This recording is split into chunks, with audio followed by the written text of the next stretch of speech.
to their data. So this data can be used for anything from advertisement to anything they want.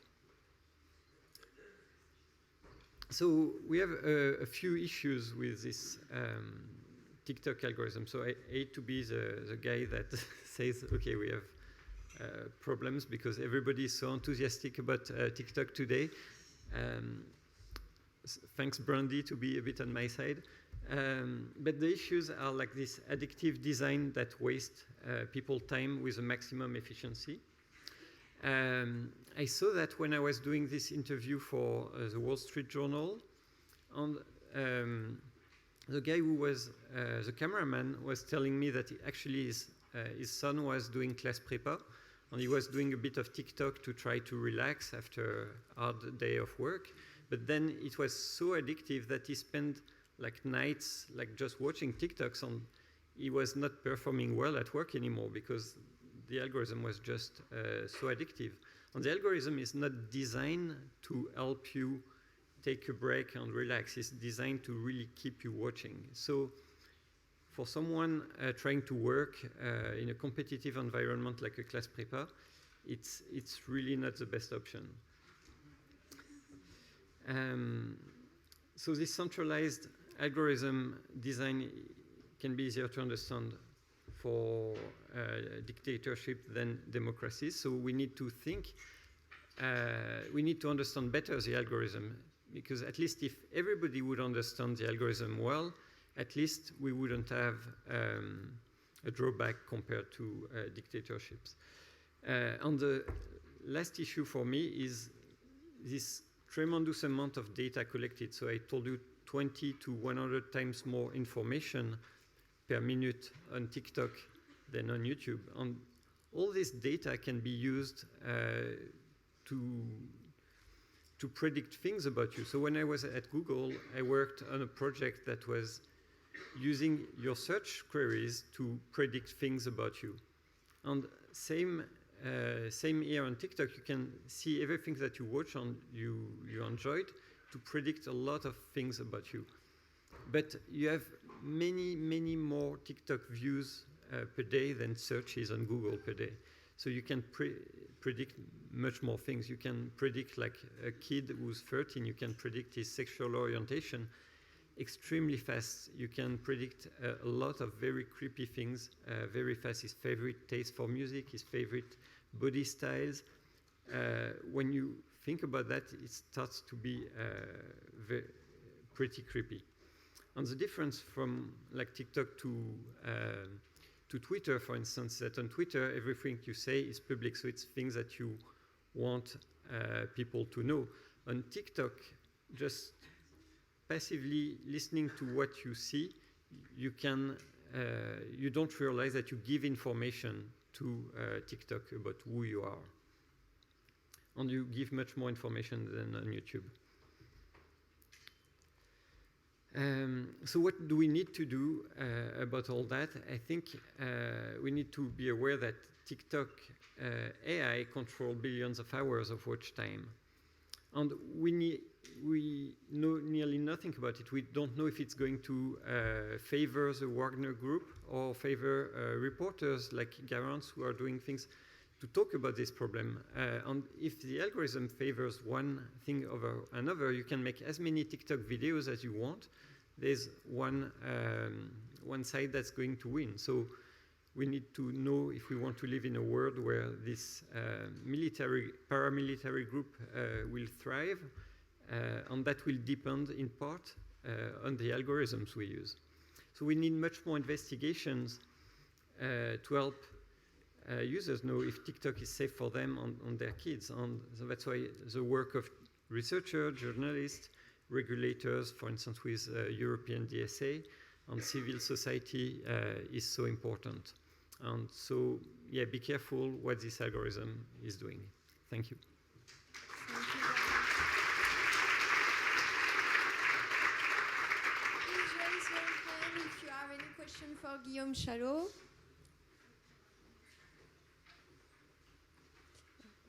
Rudy.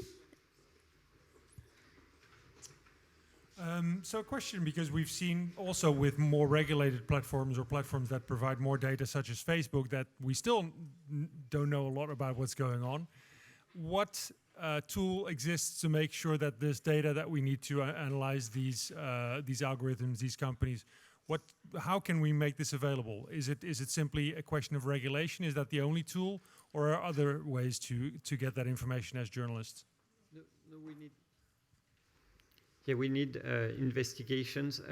So, for instance, of tools that Facebook has been giving, it's been giving like the 20 most viewed content on its platform per quarter, and that's kind of ridiculously small because we need to know much more. We should be able to know at least like the 1,000 most viewed content on the platform like every day, so to be able to see what's going on the platform. And as a journalist right now, it's super hard to see what's going on Twitter because everybody is in his own filter bubble. So we need, I think we need regulation to tell to platforms, no, you need to give journalists much more data about what's happening on your platform and how the algorithm works, what it's trying to optimize for exactly. And like these private documents of TikTok, they should be public so that journalists can understand the platform better. Any other question? Please raise your hand. No. Everything is clear. Thank you. Thank you very much, Guillaume.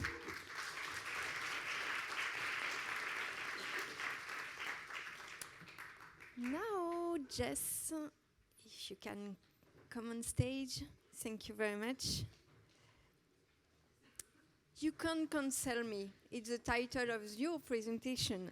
Jess McHugh, she's a freelance journalist, and she will talk about how to delete your account.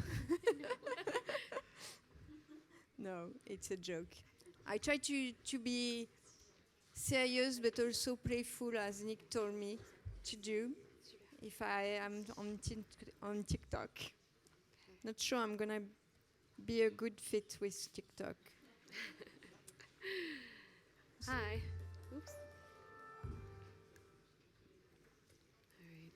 Sorry for my voice. I'm getting over a cold, just like everybody, I think.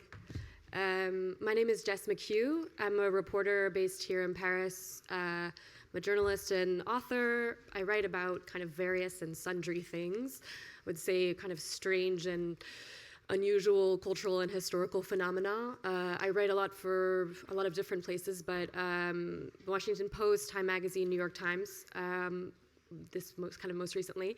And today I'm going to give you kind of more of a micro example of how TikTok shapes communities online, but also how kind of my reporting was shaped by TikTok, and it's really this investigation that I did for The Guardian about a very strange TikTok star, and the name of the article is "You Can't Cancel Me," which is sort of a right-wing dog whistle, but also an actual quote from my reporting, so we'll get to that. But maybe just to kind of give a little introduction, this story for The Guardian kind of got me thinking more broadly about the ways in which TikTok gives people a sense of belonging. It creates this sort of in-group, out-group online.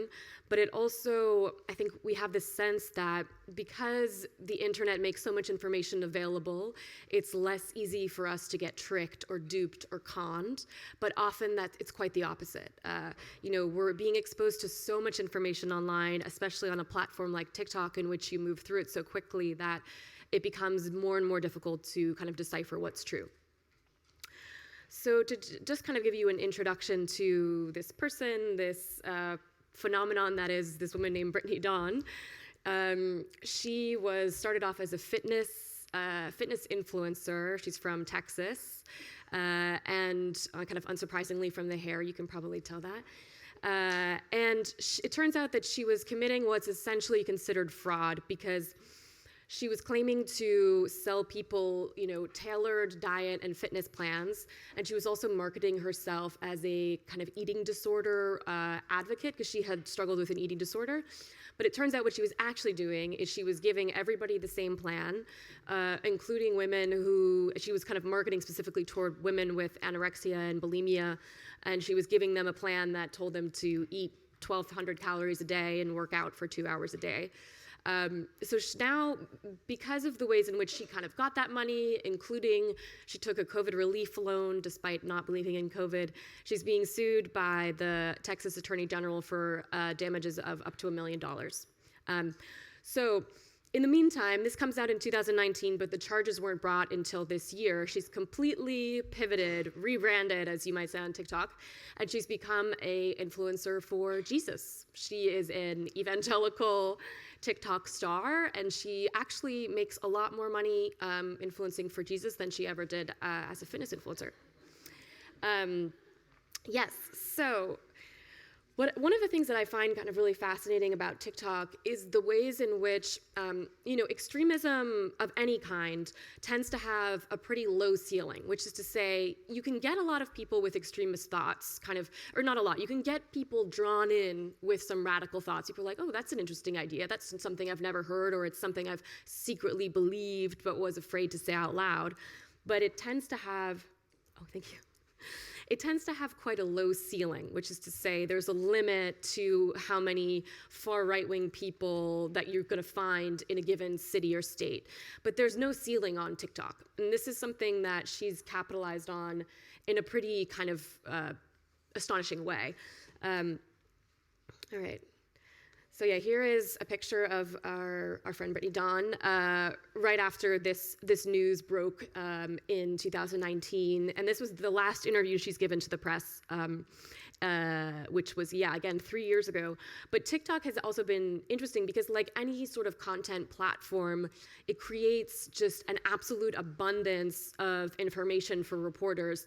She didn't talk to me, but between, all of the TikToks that she did, and one of her kind of major ticket things as an evangelical influencer, beyond selling, laminated Bible tabs and Bible highlighters and a lot of other kind of Bible-related merch, is she runs these evangelical weekend-long conferences. So I went to one of those conferences in Dallas-Fort Worth, which we'll get to a little bit later, but I think what can be helpful for reporters is that there's just an absolute wealth of what people are saying. Even if they don't want to talk to you, she's already made hours and hours and hours of content that I could mine while I was doing this reporting. Okay, so here's an example of the kind of thing that she posts. Common things that let demons in. And again, we're talking about right-wing evangelical Christians in Texas. So bear that in mind. But I was kind of surprised because, like a lot of influencers, she starts off soft. You have the sort of beige, well-appointed household. She's talking about, Jesus loves you. You need to believe in yourself because Jesus believes in you. But it quickly veers into kind of the extreme end of things. So she makes a lot of videos like this, and some of the common things that let demons in, according to Brittany Dawn, are, yoga, horoscopes, crystals, Lady Gaga. So as you can see, this is not quite the sort of thing that would work in person, because you can't really open with this as an opening gambit. It's so extreme. But it works well on TikTok because by the time you get to common things that let demons in, you've already watched hours and hours and hours of Brittany Dawn content. And that's sort of what I find fascinating about this, is that when I went to this retreat, I kind of went semi-undercover and participated in this weekend of evangelical worship. A lot of the women that I spoke to knew that she had this past of, being sued for what is essentially being a con artist. But they said it doesn't matter to them because they can relate to her. They too feel like they're imperfect, and that she's an example of what Jesus can redeem. But what I find sort of fascinating about this is they spend so much time living in her world that they're more interested in the Brittany Dawn version of Christianity than they are interested in, say, their local church. And what tends to happen is that these women are drawn to her because they feel feel is really the emphasis here. They feel excluded from kind of mainstream culture. There's this idea that I kind of came across amongst a lot of these women that, the world is so politically correct now and so left-wing and they can't say anything anymore and there's no such thing as a Christian city in America. And, it's kind of an ironic belief because most of these women are white and blonde and in a lot of ways considered, mainstream, and yet they're the ones who feel persecuted. And this kind of community on TikTok has allowed them to find a sense of belonging and a sense of in-group, and it's what makes it so powerful because it's all women with these same beliefs who look like them, and they don't care that they have to pay, $625 to experience this once a month at the retreat.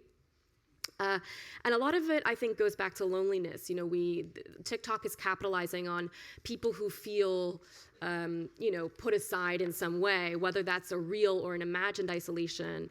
And I thought it was interesting, Guillaume, what you were saying earlier about the addictive design of TikTok. And that's something that is so true here in that, with kind of traditional understandings of church or worship, there is a beginning and there is an end. But on TikTok, there's no beginning and end. There's no mass is over, now I'm going to go do a different activity. The time of worship, quote unquote, can be all the time. And it leads to these sort of kind of religious adjacent, I would say almost cult-like figures, much like Brittany Dawn. And here's a last example here. This was from the retreat that I attended in Fort Worth.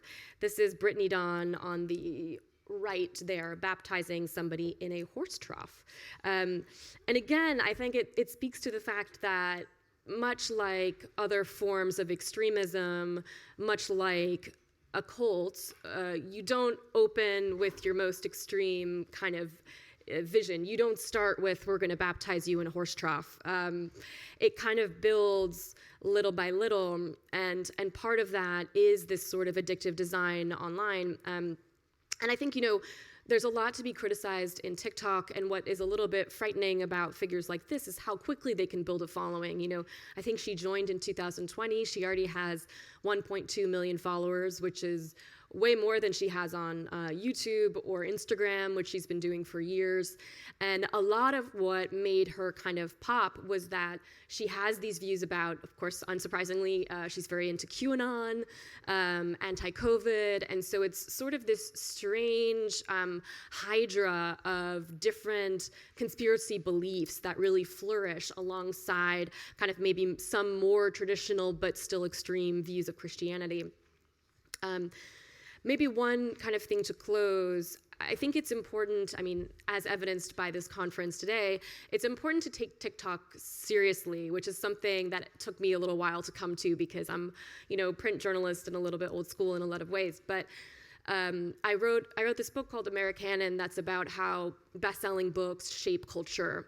But it's really given me an appreciation for the ways in which things that we dismiss as innocuous or unimportant or mundane are actually the things that can be very revelatory of how people are thinking or feeling or what they're worrying about or what they hope to achieve. And I think TikTok can kind of serve as a litmus test in that similar way of, the things that people consume online can be very profound in revealing their anxieties, whether it's this sense of, being set apart in a culture that they don't believe in, or whether it's isolation or, any number of things. And so, so I'm glad to be participating in this conference today, and thanks for listening.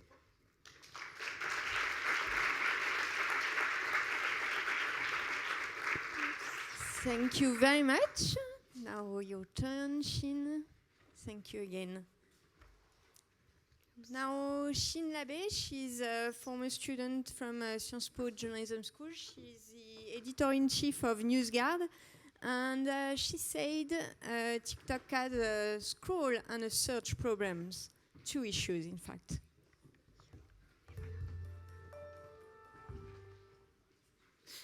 Hi everyone, I'm French, but I was told that I would reach a wider audience if I spoke English, so I'm going to speak in English.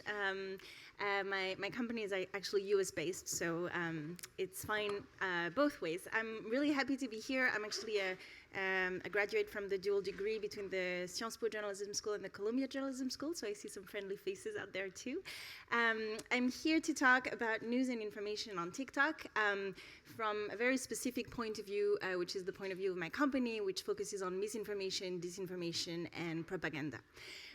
So just a few words really very quickly on my company before I turn on to the subject that we're here to talk about today, so TikTok.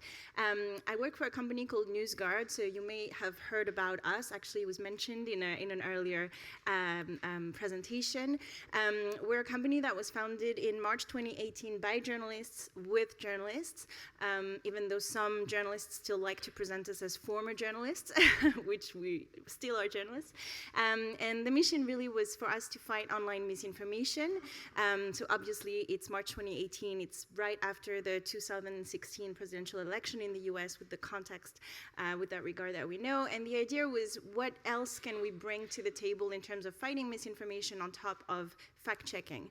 And so the idea was, instead of focusing on individual claims, we're going to rate sources at the source level, so a full source instead of an individual claim. And the idea for that is that, of course, fact-checking is important, will remain important. We actually use a lot of fact-checking in our own work, do our own fact-checking as well, but you just can't fact-check everything because there is so much false claims out there. It's just impossible, and also by the time often that you fact-checked a claim, it's been moved aside by a new false claim or a variation of that false claim. And so at first we were just a browser extension, so really the idea was to help users navigate online, distinguish between reliable and non-reliable sources of information. But now we actually have two databases, so one of all the sources that news and information sources that you can find online, and their reliability, their credibility, their transparency. But also another database, because having a close look at monitoring all the misinformation websites out there, we realized that we were having a really close look at all the false claims that were circulating online. So we now have another database looking at basically a catalog of all the false claims that you can find online. And now they're used by a big diversity of partners, so from researchers to social media platforms, brands, government units, etc. And just very quickly, this is just our progress to date. So we're in 7 countries. We've rated over 8,000 sites and about almost 400 myths to this day. So why should we care about TikTok, and why do we care about TikTok when we look at misinformation, disinformation, propaganda? So as I was saying, a big chunk of our work is looking at the main myths that are circulating online. And so, of course, that has brought us to all social media platforms, including TikTok.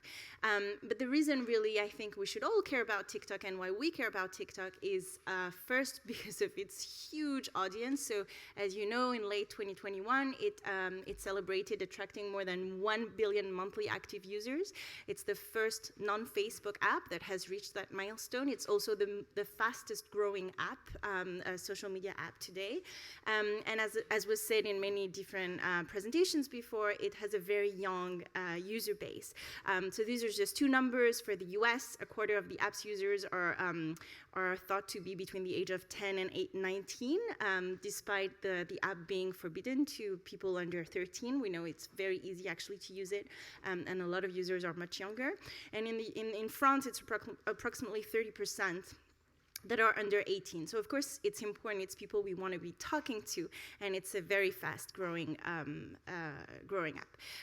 So again, this was said in many presentations before, some people tend to think that as TikTok as just light, entertaining videos, funny memes, songs, etc. But it's not just that, as we know, definitely not. Looking at, from our perspective, at the myth in our database on a lot of news subjects, we realize that a lot of the myths that we have in our database actually live a life of their own on TikTok, not related to outlets that we know, but just a life of their own from influencers and other users of the app. And that actually a lot of the content there is political and or newsy. And one proof of that is that in 2021, late last year, TikTok actually surpassed Google as the most popular website worldwide. And that's actually because it's also used as a search engine. So of course, it's not just used as a search engine for news. It's a lot of people will use it to search for what restaurants to eat at tonight or what cream to use in order to age less quickly. But a lot of people will use it to search for news. And of course, it's only the beginning. This is, I mean, you all know that TikTok has huge ambitions that go far beyond its current use, from surpassing Google, but surpassing also Netflix, surpassing Amazon. So the idea that I want to really move forward is that whether people come for entertainment videos, for the shop in the future, for information, for news, people will stay longer in the app because there will be more experiences. And so they will find, whether they came looking for it or not, they will find more information there. And because of its success, you also have to take it reversely. It means that a lot of platforms are looking at what TikTok is doing that makes it so popular and successful, and they're trying to copy that. And so it might, looking at what's happening there is also a roadmap for us to understand what might happen on other platforms as well. So I see from my perspective, which is a narrow one, of course, looking at misinformation, disinformation, propaganda, I see two main problems with TikTok at the moment, the search and the scroll problem. So let's first talk about the scroll problem. Imagine that you are scrolling on TikTok. I know I've seen before that a lot of you have TikTok accounts. And I want to take a little survey, maybe have a few hands raised to give me a response. How long do you think it'll take you when you're just scrolling, very regular use of the For You page on TikTok? How long do you think it'll take you to come to see, have presented on your feed misinformation on the war in Ukraine or COVID-19? Anyone with a guess? Come on. Yeah. 40 swipes. So how many minutes do you think? 2 minutes, okay. So I have a very, very pessimistic crowd. This has happened to me last week as well. I was in Helsinki and I asked that question to a crowd of journalists and they said seconds. And I was like, no, not that bad. But still, we did the test back in September 2021 and March 2022 for COVID-19 and Russia-Ukraine misinformation. And the answer is it took our analysts or the people that we had recruited for the test less than 40 minutes to come up with, to see basically be confronted with misinformation. It might seem long, you're thinking 2 minutes. Journalists I talked to in Finland were thinking seconds, but it's actually not that long if you think about how long on average people use TikTok. So by the end of 2021, kids and teens were watching an average of 91 minutes of TikTok per day, which means that it's very likely that most of them were confronted with misinformation on that day, on every day, basically. So we did the test with COVID-19 misinformation, and we recruited children, very young children, under supervision from their parents or adults that they knew, from 9 to 17.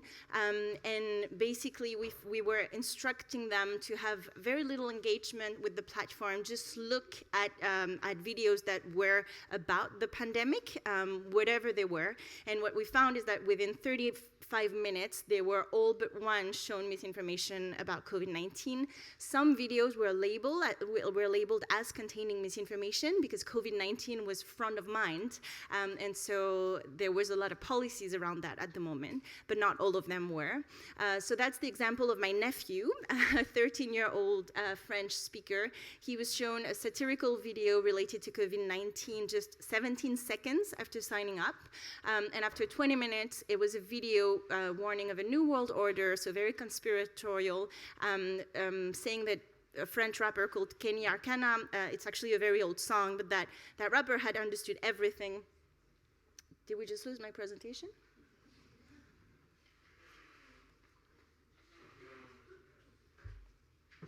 It's okay. Okay. That basically that rapper had understood everything. when saying that, that governments were preparing the grounds for the biggest genocide with poisoned vaccines. And that was just literally looking at videos that mentioned the COVID-19 pandemic, not liking anything, and with a brand new account that had no likes, followed no one, etc. And after half an hour on TikTok, he was almost exclusively shown misinformation from very well-known misinformation providers in France. So we did the same basically just after the war started in Russia, in Ukraine, after the Russian invasion of Ukraine. And we did the same. We took, this time, analysts from our company, and we each downloaded the app for brand new, didn't follow anything, and we just watched the For You feed for 45 minutes, just scrolled. And what we found is that within 40 minutes, again, we were all shown false or misleading content, and this time there was no labeling in none of the videos that we were shown. So that was me. Within 29 minutes, I was shown a video of a speech by Vladimir Putin claiming that neo-Nazis have taken power in Ukraine without context, but just subtitled in French. Then within 36 minutes, I was shown a video of a man, just a TikToker, claiming that all the images of the war were fake. And again, no context, nothing.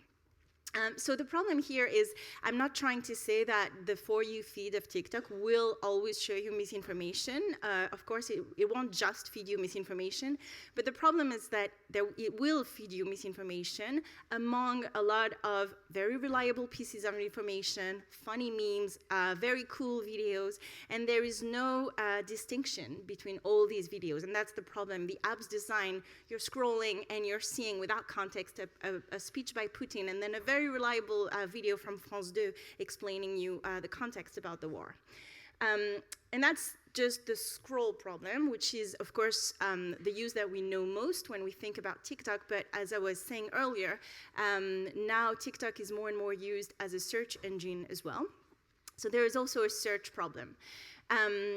We know that actually about a quarter of US adults under 30 are now regularly getting news on TikTok. That's a Pew Research survey from released in October, so that's very new data. And what's interesting is that this is growing, whereas on other platforms it's actually declining. Less and less people are getting news on other social media platforms, but it's growing on TikTok. And so the questions we wanted to respond to was, okay, so people are searching more and more news on TikTok. They're finding news on TikTok. What are they finding when they're searching for information on the most important topics of news of the moment? So we did the test. And we found that about almost 20% of the videos presented in the top 20 results in the TikTok search bar when you're searching for news on all the major news events contain misinformation. That includes Russia, Ukraine, school shootings in the US, the COVID-19 vaccines, the pandemic, the midterms, etc. That's a report that we released just last September. So these are just a few examples. I mean, here you have a video saying that the Bucha massacre in French was staged by the Ukrainian Secret Service and the British Secret Service. Then next to it, you have a video claiming that, well, a lot of massacres are staged in Ukraine because, look, you see a body resurrecting from the dead. This was actually a demonstration against climate change in Austria in February 2022. So nothing to do with Ukraine. And then you have just a video showing how to make hydroxychloroquine at home to treat your COVID, which we know is not a proven treatment for COVID and can be very dangerous to make at home. And what was interesting is that Google, by comparison, provided much less misinformation in its search result. We compared the two search engines, and also less polarizing results when it came especially to the midterm elections in the US. And the problem is that not only does TikTok promote videos that contain misinformation in its top 20 results, as we saw, almost 20%, it also suggests very charged phrases when you type in a neutral search. So this is an example here comparing a search on Google and on TikTok. So the Google one is the black one, and as you can see, very neutral suggestion. You type in COVID vaccine, the search suggests walk-in COVID vaccine, types of COVID vaccines, etc. But on TikTok, it'll suggest COVID vaccine injury, COVID vaccine truth, COVID vaccine exposed. So it'll push you towards more misinformation. We saw the same with climate change. The TikTok search bar would suggest climate change debunked, climate change doesn't exist. Same for Bucha. The first search term that was suggested for Bucha on TikTok was Bucha fake. So this is very problematic also, of course, and we observed a similar phenomenon last week when we published a report that actually Guillaume talked about in his presentation earlier about the private Russian paramilitary group Wagner Group. So we looked at videos on TikTok that were promoting the group or glorifying the group's action, and we found that autocomplete suggestions encouraged users to search for more violent videos about the group. So when you typed Wagner, the search bar would suggest Wagner execution, Wagner sledgehammer, same in Russian. So here you have the search terms in Russian and in English that were suggested by the TikTok search bar. And what we found in this report, we showed that we found 160 clips on TikTok that were depicting or alluding to violence by the group, and they had been viewed more than 1 billion times. Interestingly, of course, we called TikTok for comment, and they deleted a few of the hashtags and a few of the videos before we published, and then now they're almost all gone after we've published the report. But it was very easy to find before we published the report, which is very worrying. And also, what you have to keep in mind is that sometimes if you type in a very popular event of the news, you won't find any misinformation, but that doesn't mean that there isn't any. That means that maybe the users have learned how the algorithm works and have found ways to avoid the algorithmic moderation. So you have to be aware of what we call TikTok's algo speak. So basically all those code words, those phrases that are used to avoid algorithmic detection. So for example, today, if you type election fraud on TikTok, chances are you won't find much. But if you type election fraud with a 0 instead of an O, there will be a lot of content. If you type natural abortion with O's instead of with zeros instead of O's, same thing. And so that means that the content is still there. Users actually know how to find it. But for us who maybe don't look for that type of content, we have to learn the codes to find it. But it's there, which is also very worrying. So the challenge, and I mean, a lot has been said by Guillaume before me, so I won't spend too much time on it, but it's important, I think, and Guillaume has highlighted it before, that to understand that the videos that appear both in the scroll feeds and in the search are both determined by the algorithms of TikTok.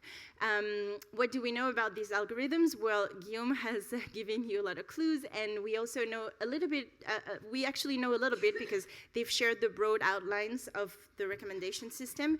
And there was also a leak in the New York Times, an internal document called TikTok Algo 1-on-1, which is actually very interesting because it was written by the engineering team in Beijing, but it was meant for non-technical people. So it was very clearly explaining what the algorithm was intending to do.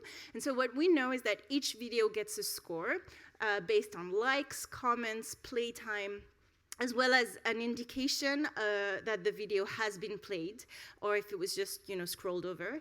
And so the recommender system basically returns a video depending on its score. So the higher the score, the more it'll be recommended to other users.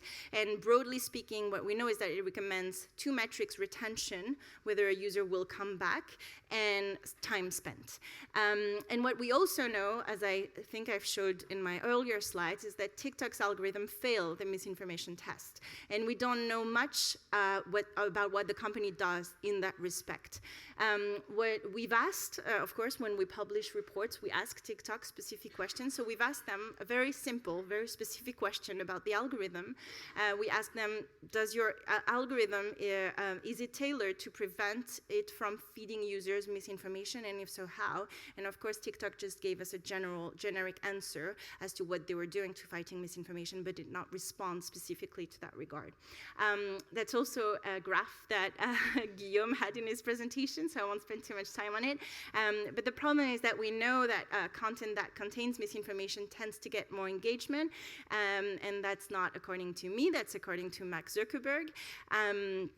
So of course, that is all very problematic. And what we know, again, because I was saying, well, TikTok fails the misinformation test. We don't know much what they're doing specifically to that regard. What we know is what they tell us, and they tell us some. They tell us that the videos are automatically reviewed by the AI, and that if the AI detects an issue, then a human moderator will come in for a further review. But what we also know is that in the first quarter of 2022, TikTok removed more than 102 million videos, that's a lot, but less than 1% were removed for violating rules on misinformation. That's nothing. And we know that there's a lot of misinformation on the platform. And that's not very surprising, actually, because we know that the AI is not great at spotting misinformation, disinformation. It's even worse at spotting propaganda, because to understand propaganda, you have to understand intent, you have to understand who the provider of the information is, and that's where humans come in. That's why we at Newsguard are doing it with journalists in a very human-based way, because unfortunately the AI is not great at fighting misinformation. So that's all from me. Here's my email if you want to get in touch. We also are very happy to give vouchers to use our browser extension to journalists covering misinformation and just journalists in general. So don't hesitate to be in touch. Thank you. Thank you very much.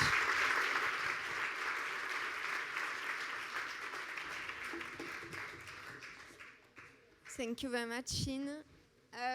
If you want to grab a seat, on a 5 minutes peut-être pour que vous asseyez correctement plutôt que sur les marches.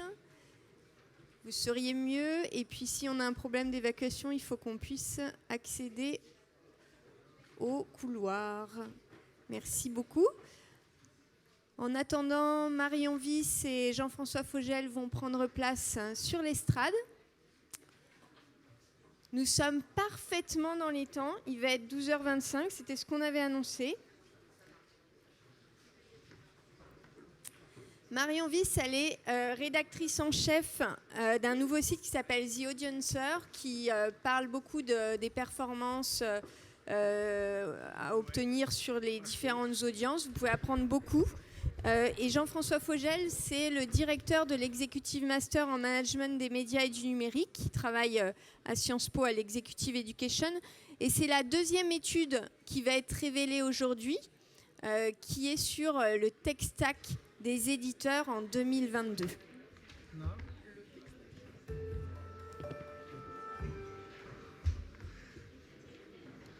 Bonjour à tous.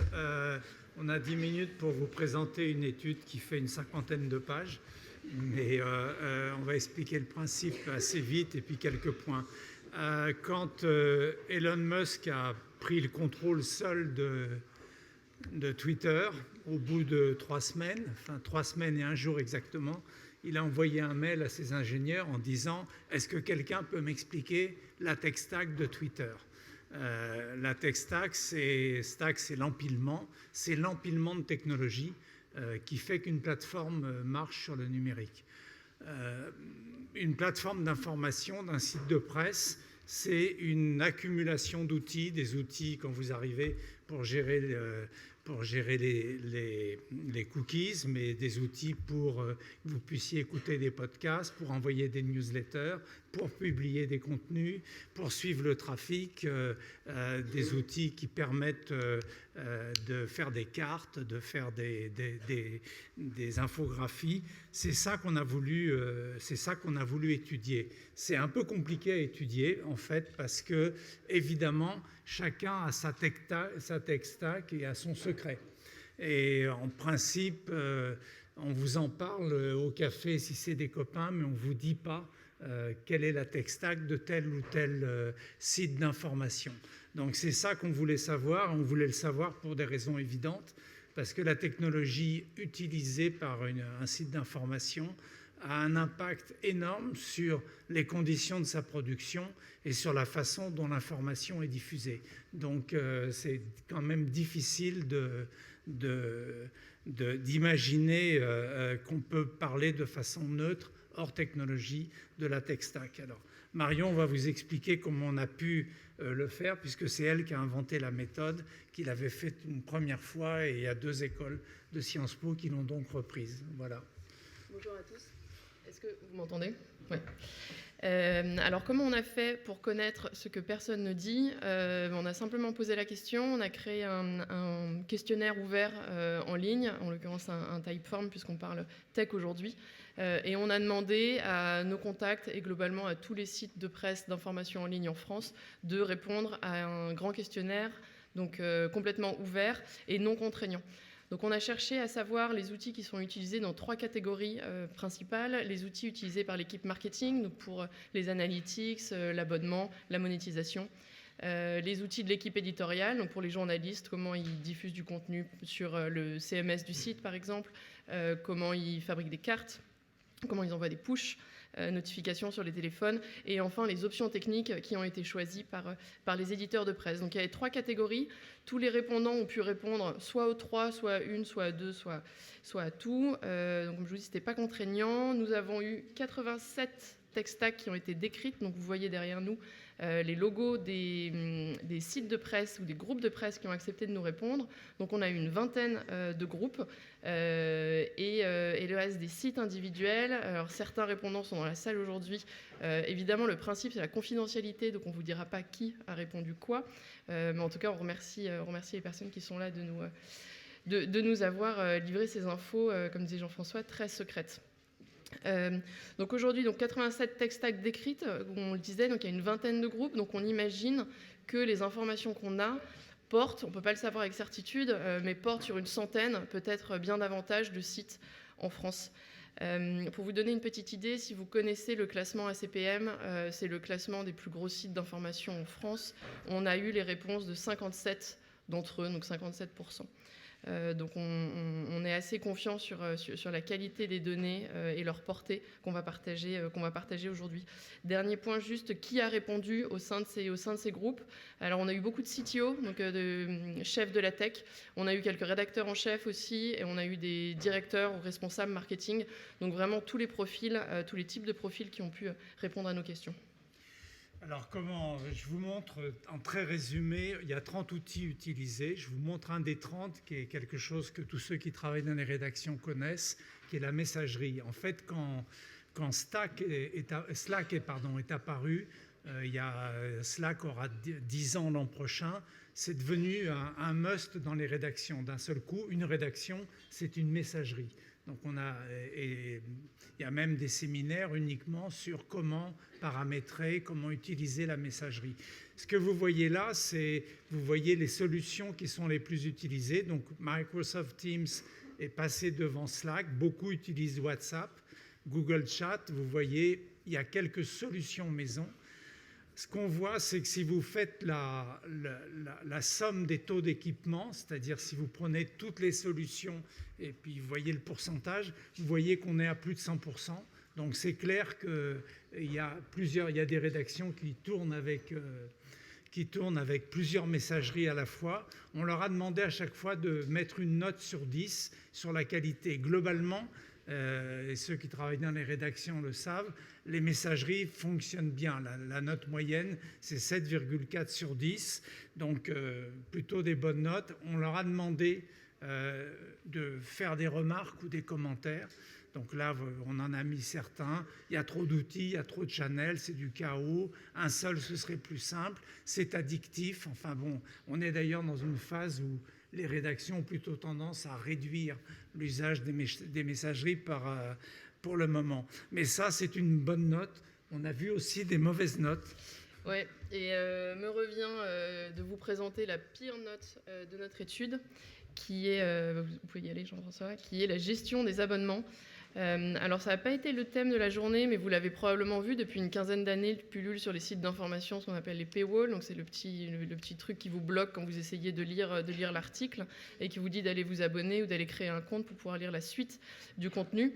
Évidemment, ça c'est lié à la bascule du modèle économique des médias en ligne, qui donc a démarré il y a une vingtaine d'années maintenant, de multiplier les jambes en fait, de monétisation du contenu, donc c'est-à-dire d'ajouter les readers revenus, donc l'abonnement, aux côtés de la publicité. Donc on peut se dire, comme ça fait quand même 20 ans que les médias ont commencé à essayer de se rémunérer par les lecteurs en direct, notamment via les abonnements, que cette catégorie d'outils pouvait être bien servie. Et bien c'est tout l'inverse, donc c'est la plus mauvaise note, 5,6 sur 10. Les outils, vous avez vu le nombre d'outils qui sont cités, il y en a énormément. Et même ceux qui ont développé maison, vous avez vu, c'est la deuxième des solutions qui équipe 16% de nos répondants, n'a eu que 5,8 sur 10. Donc on voit qu'il y a un énorme pain point sur cette question du gestionnaire des abonnements. L'une des raisons principales, c'est que l'abonnement, même s'il est à la mode depuis une quinzaine, vingtaine d'années en ligne, existe en réalité depuis très très longtemps sur le print, et que donc ce sont des outils print qu'on a essayé de tordre dans tous les sens pour qu'ils fonctionnent pour des outils, pour les abonnements numériques, et on voit bien qu'a priori ça a été mal tordu. Et donc, qu'est-ce qu'on peut retenir ? Donc, ce qu'on voit sur les outils, donc on a étudié 30 catégories d'outils. Google a un outil présent dans 12 des 30 catégories. On ne s'attendait pas à voir Google aussi présent. Pour vous donner quelques exemples, on a évidemment Google Analytics pour étudier les audiences des sites. On a Google Data Studio pour faire des dashboards de performance. On a Google Optimize pour faire des A/B tests, Google Ad Manager pour diffuser la publicité sur les sites. Bref, Google est absolument partout. Le fait de développer sa propre solution en interne et donc de ne pas prendre une solution dite sur étagère est aussi assez répandu. On a la solution maison qui apparaît dans 24% des cas. Par contre, elle est la plus choisie ou la mieux notée dans seulement 5% des cas. Donc on voit bien que même quand on fait nous-mêmes, on n'en est pas forcément très content. Les analytics, je ne vais pas passer trop de temps parce qu'on pourrait passer la journée dessus, mais ça reste un problème à la fois technique, à la fois légal. Ce qui s'est passé, c'est que depuis le 25 mai... Définis analytics. Pardon, analytics, excuse-moi. Analytics, c'est la mesure d'audience. C'est simplement la mesure d'audience d'un site internet.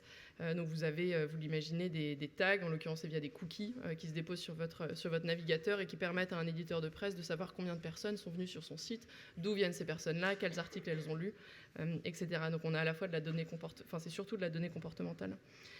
Les analytics, vous savez que depuis le 25 mai 2018, vous allez sur un site et on vous demande si vous acceptez les cookies, le dépôt de cookies sur votre terminal ou pas. Si vous n'acceptez pas, il n'y a pas de data, il n'y a pas de tracking. Ça c'est quand ça marche correctement. Et donc vous ne pouvez pas être suivi. Donc il y a un premier problème, c'est que les éditeurs de presse ont de moins en moins de données comportementales à cause de cette contrainte légale.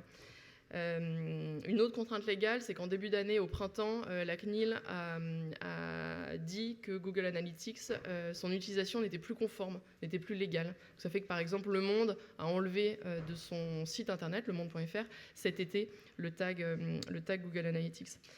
Donc je vous parle de Google Analytics particulièrement, mais il y a le sujet des cookies aussi. Vous le savez, les cookies tiers vont être bannis des navigateurs, en tout cas de Google. Ça, ils n'arrêtent pas de reporter, mais probablement l'année prochaine. Bref, donc le fait de suivre le suivi d'audience sur les sites internet, notamment les sites de presse, est un problème de plus en plus important auquel on l'a vu. Et le petit QR code là vous permet de télécharger la synthèse.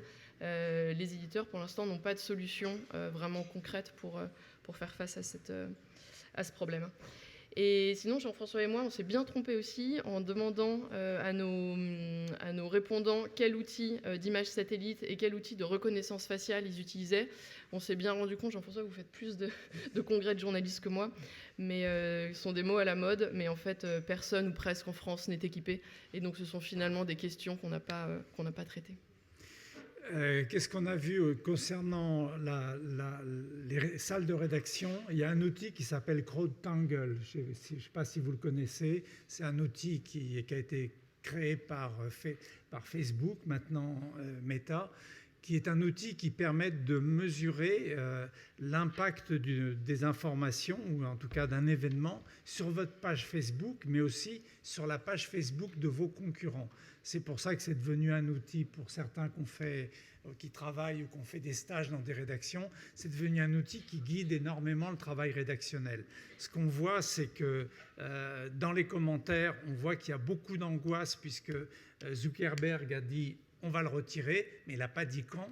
Or, il y a quand même 20% des répondants qui utilisent cet outil et qui l'utilisent pour orienter le travail rédactionnel. Ce qu'on a vu aussi, c'est que tous les autres outils alternatifs qui pourraient être créés, finalement, aucun ne s'est imposé de façon forte. Et si ce qu'ils feront, on peut penser, Meta retire CrowdTangle, il y a une sorte d'espace ou de vide qui apparaîtra. On va parler un peu, alors il y a 30 outils, donc on ne va pas tous les présenter, mais je vais quand même un peu parler de l'outil pour poster sur les réseaux sociaux. Donc c'est une journée TikTok. Vous voyez que TikTok n'apparaît pas.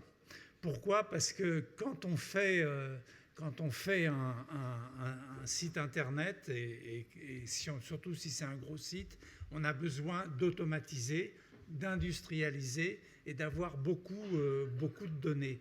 Donc l'outil le plus utilisé, c'est EcoBox actuellement. Beaucoup d'entre vous le savent, qui permet à la fois d'être sur Facebook, sur certains secteurs de Reddit et sur Instagram.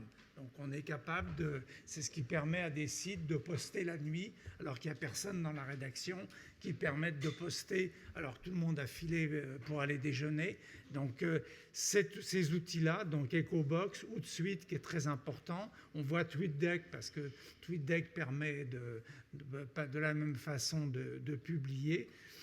Les outils sont là. Pourquoi TikTok n'est pas encore là ? J'ai beaucoup aimé l'intervention de Kéokao ce matin parce qu'il disait, et je le crois, TikTok ne peut pas rester en l'état. Ce dont on a parlé, il y a des problèmes. Comment ça va être monétisé pour les éditeurs ? Il y a des problèmes sur comment ça va s'arranger avec les autres réseaux sociaux où on publie. Pour le moment, il y a, je pense, je dis peut-être une bêtise, je crois qu'Agora Pulse permet de programmer simplement quand est-ce qu'on va publier sur TikTok, mais pas d'aller plus loin. Donc tout ce qu'on a entendu ce matin sont des gens qui le font à part, sont des équipes dédiées, ce sont des journalistes qui sont directement sur TikTok. L'avenir de TikTok, c'est de se faire manger, s'il veut avoir de l'influence, comme se sont fait manger les autres avant, c'est-à-dire de rentrer dans le système, je ne sais pas si ça se rappellera EcoBox ou Hootsuite, mais en tout cas, il y aura nécessairement une sorte d'industrialisation qui va absorber cela. Juste, il y a un point aussi, parce qu'on a essayé de savoir quel était le poids de la technique dans les sites d'information. Ouais, on a voulu savoir ça. Alors moi, par exemple, il y a probablement beaucoup de journalistes dans la salle. Moi, j'en suis pas une. Je suis une marketeuse. Et pour avoir beaucoup bossé avec des journalistes et aussi des techs, on se rend compte que les forces et les poids de chacun sont assez inégaux. Et donc, on le voit très bien avec ce camembert. Donc, on a demandé en fait à chaque répondant de nous dire le nombre d'ETP, donc d'équivalent temps plein, qu'il a dans ses équipes, côté rédaction, côté tech, donc des devs, back et front, et côté marketing. Et donc là, on voit bien que la rédaction représente 80% des effectifs des sites d'information. Donc c'est une bonne nouvelle qu'il y ait plein de journalistes. En revanche, la proportion est une assez mauvaise nouvelle. Et donc on voit le ratio, en gros, c'est un dev pour 7 journalistes à peu près en France parmi nos répondants. Donc on voit bien qu'il y a encore aujourd'hui un manque d'importance qui est donné à la tech, aux équipes tech et aux équipes market. Jean-François, vous me disiez que vous aviez la stat il y a 6 mois au New York Times où il y a un dev pour 2,5 journalistes, ouais, c'est ça ? Un dev pour 3 journalistes. Et ce qu'on voit dans beaucoup d'endroits et dont je pense que c'est un peu inévitable qu'on verra ces proportions-là parce que c'est un job qui est aussi technique. Je peux dire aussi quelque chose pour ceux qui rêvent d'être rédacteurs en chef. Maintenant, un CTO, le responsable de la technologie, pour le trouver celui qu'on veut de bon niveau, on est obligé de le payer plus cher que le patron de la rédaction. Parce que s'il n'est pas dans la presse, il va travailler dans le luxe ou dans la grande distribution. Et là, il y aura de l'argent à un niveau énorme pour arriver à le rémunérer. Donc la dimension technique du job devient de plus en plus prégnante. Voilà.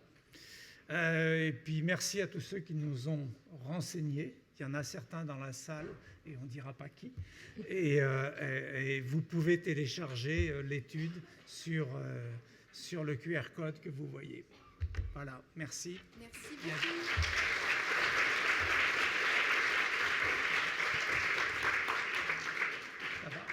Ça va. Elena Cabral. C'est rythmé, hein, je vous l'avais promis. Excusez-nous, mais comme ça, on sera à l'heure pour déjeuner.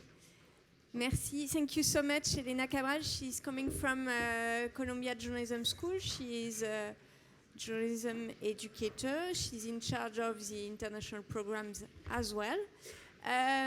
She will focus on breaking news events and the art of reporting on TikTok. Thank you very much.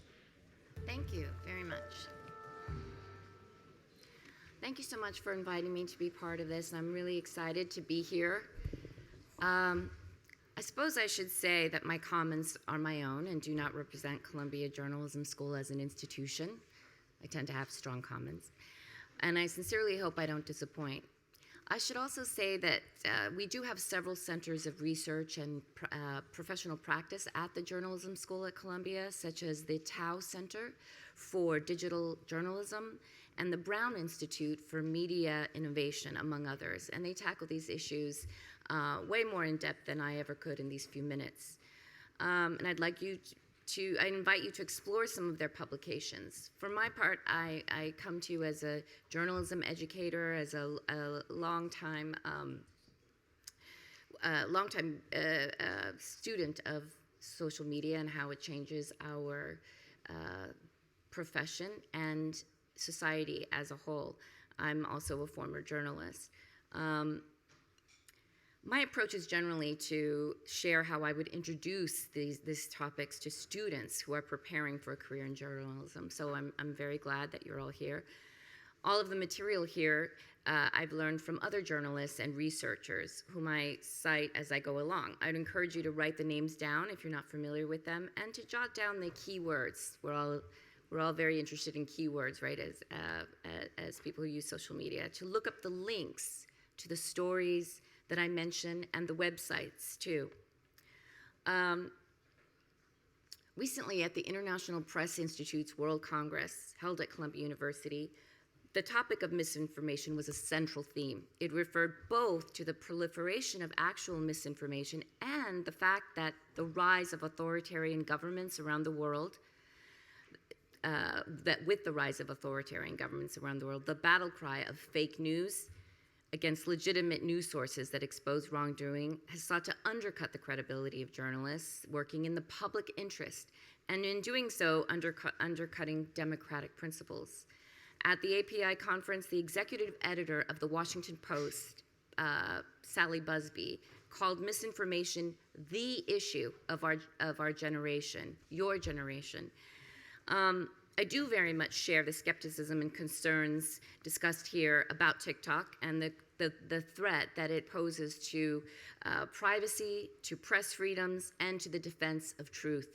Setting aside those for the moment, these very real concerns, and also the intense, bitter division that it has created in our society, I'd like to explore this platform's potential to assist in the reporting of local, national, and global news.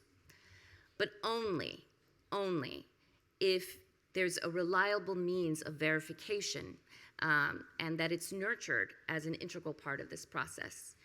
For my bit today, I'd like to briefly touch upon some of the best known and effective examples of news gathering on TikTok, particularly in breaking news, that has reverberated across the globe. Journalists have the opportunity not only to join the more than 1 billion users, content creators, and influencers as media organizations on TikTok, but to treat this vast community of users as potentially invaluable sources, particularly when news organizations can no longer canvass communities as they once did. Some of my colleagues may remember when hyper-local news was a thing. Remember when just plain local news was a thing? And let's ask ourselves why local reporting is so important. One only has to look back at the 2016 presidential election for why it's important to monitor this. In the days following the electoral upset, journalists and pollsters found themselves stunned that this long-shot candidate, Donald Trump, defeated Hillary Clinton to become the president of the United States. You know, let us remember once again how before the election, journalists amply covered Donald Trump's behavior towards women, people with disabilities, blacks, Mexicans, and others. His business practices had come under thorough scrutiny, and when the scandalous Access Hollywood tape came out, pretty much everybody had written him off, and still he beat Hillary Clinton. Journalists on one level had to be reminded the hard way that polling data doesn't tell the whole story. It didn't quite effectively capture public sentiment on the most grassroots level, particularly among working class voters in southern states or the so-called Rust Belt states, Wisconsin, Pennsylvania, and Michigan. What we now know as Trump's base wasn't really examined very carefully. TikTok and other social platforms, certainly as others have pointed out, provide a broad scope of opinions and experiences that polls and Zoom interviews simply cannot achieve. That is quite simply because these testimonies, the opinions, the rants, and snapshots of life as it happens come directly from the source in their own words, at their own pace, voluntarily, and often passionately. I always tell my students that when some of these individuals ranting on social media may not be folks that you want to have a drink with, they are still voices we have to monitor and take seriously for what they represent. We certainly don't have to disseminate their thoughts by including them in articles, but take note of them for context, yes. The COVID-19 pandemic, of course, a plague that affected many people from all walks of life, was the great shared experience, deeply emotional, absurd at times, that TikTok stepped into and found a hungry audience willing to share and discover that they weren't alone. Beyond the conspiracy theories, hateful speech, and information that was just plain wrong, you could see real people sharing how they had to say goodbye to loved ones and looking for ways, big and small, to survive. You could see also testimonies from people who once dismissed the pandemic as a government conspiracy and who came to regret it later. And yes, in between, there are plenty of silly videos that made us laugh when we really needed to. You know, my daughter can tell you that as a journalism junkie, after seeing all of the horrific stories online and on television and the newspaper, sometimes it was hard to sleep, and so I would stay up watching TikTok. And this particular dog in the UK that would talk to its owner and say, "Dad, Dad." You probably know which one I'm talking about. Maybe, I don't know. Sophia does. It was really popular during the summer of 2020, when most of us were holed up in our homes under quarantine. The Black Lives Matter movement ignited once again after the death of George Floyd, and remarkably altered the way TikTok was known to us in popular culture. Now TikTok was not just a showcase for dance routines and lip syncing. Suddenly videos emerged of protests, not just in major cities, but in small towns across the United States, many of had never even heard of. And they weren't just protests, but sometimes they were confrontations between supporters of Black Lives Matter and diehard supporters of Donald Trump and of the police, #Blue Lives Matter. They were confessionals by people discussing their opinions, expressing their anger, often in their vehicles for some reason, probably because the pandemic was still raging and it was the only safe place available. If only for context, for background on hotspots of raw emotions, the myriad examples of institutionalized racism, passive acceptance of discrimination, and lingering pain that goes along with it, these TikToks informed me personally more than any of the news coverage that I saw. And TikTok served another purpose in this news arena too. In October 2022, the Pulitzer Prize-winning news outlet Inside Climate News declared TikTok the go-to source for real-time videos. during Hurricane Ian, with 1.7 million views around the hashtag Hurricane Ian.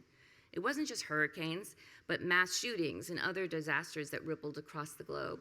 Coverage was not just limited, to that TV reporter being buffeted by gale force winds that has become part of our popular culture, or by the reporter standing next to a makeshift memorial after a mass shooting. There's much more available now on platforms like TikTok that when carefully verified, can tell us much more.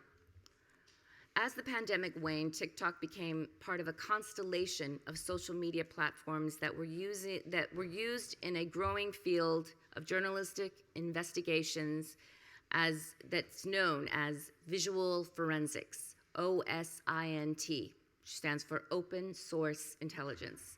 The New York Times, the Washington Post, the Associated Press have all applied techniques to put together major, often award-winning investigations. These are projects that you could, as students, get involved in, or at least practice, in your classes. For example, videos of the deadly crush of young revelers in Itaewon, South Korea, around Halloween this year flooded social media. These videos offered not just the first glimpse of the tragedy, but eventually a chronology, an expert analysis of how the crush happened and what were the obstacles and failures in the emergency response. Though it took some time to piece together, the investigative piece published on November 16th in the Washington Post found critical lapses in the response to the stampede that killed over 150 people. If you look it up, the first images that you see under the headline, 3 big TikTok images, and they're like GIFs, they're moving. They were all from TikTok. An 8-minute TikTok live video also helped the Washington Post piece together what happened to Al Jazeera reporter Shireen Abu Akleh when she was shot while reporting near the Jenin refugee camp on the West Bank. It wasn't just the video, but witness test statements, audio, maps, and, of course, a reporting visit to the location to show that it was likely an Israeli bullet that killed the Palestinian-American journalist, according to the Post's findings. Finally, as Valeria has illustrated so gracefully, the invasion of Ukraine by Russian forces erupted onto social media, as many people have noted, in such a way that the conflict is has been widely dubbed the TikTok war. Again, one notable part of the phenomenon is that content creators, decidedly Gen X community, like Valeria's content, shared how this war unfolded. War refugees, separated families, soldiers, protesters, obviously. To be sure, it was not just TikTok, but other platforms, including Telegram, that showed devastating strikes in Kyiv and other locations. Some were faked and had to be identified as such, and many others were verified as authentic. If you Google the Russia-Ukraine monitor map, you will find an example of how verification tools can be used to convey the scope of the conflict across borders without relying on so much on official sources online. The monitor map is an open source effort by the Center for Information Resilience to track the conflict. Institutions like Bellingcat, GeoConfirmed, and the Conflict Intelligence Team have also contributed to this project, according to the website. Several of those dots that you see on the map cover Mariupol, where we know that a theater that served as a shelter for hundreds of people before it was bombed is located. The Associated Press compiled footage using visual forensics in an investigation to estimate the number of dead, which was a mystery at that point, at some 600 people. So now on to the verification side of things. This, as we know, is an area of practice, study, and research that many see as the cornerstone of our industry as we hurdle further into the digital age. There's currently a wealth of websites that generously provide resources and tools for journalists. Among them is First Draft News and Bellingcat, As a side note, the website, firstdraftnews.org, is currently migrating with one of its creators, Dr. Claire Wardle, used to be one of our adjunct professors, to Brown University's Information Futures Lab. You can still find many of the first draft tools and even the exercises that you can do to practice skills like geolocating. And some of these you can find on YouTube. So in addition to people like Sophia and Francesco, please follow Laura Garcia, an amazing journalist and social media educator who has produced many terrific explanatory videos, much of which appear on firstdraftnews.org, about how to work with TikTok as a journalist. She reinforces primary checklists for verification that First News teaches. These include such things as provenance, specifically where is the original video? Is it the one you're looking at original, the first, or was it a repost? Second, source. Who posted that video, the original video? And date. Not just a random date, but an exact date. At first glance on your TikTok post, you can generally see the month and the year of a post when you click on the profile of the creator and then back to the post. My daughter showed me that.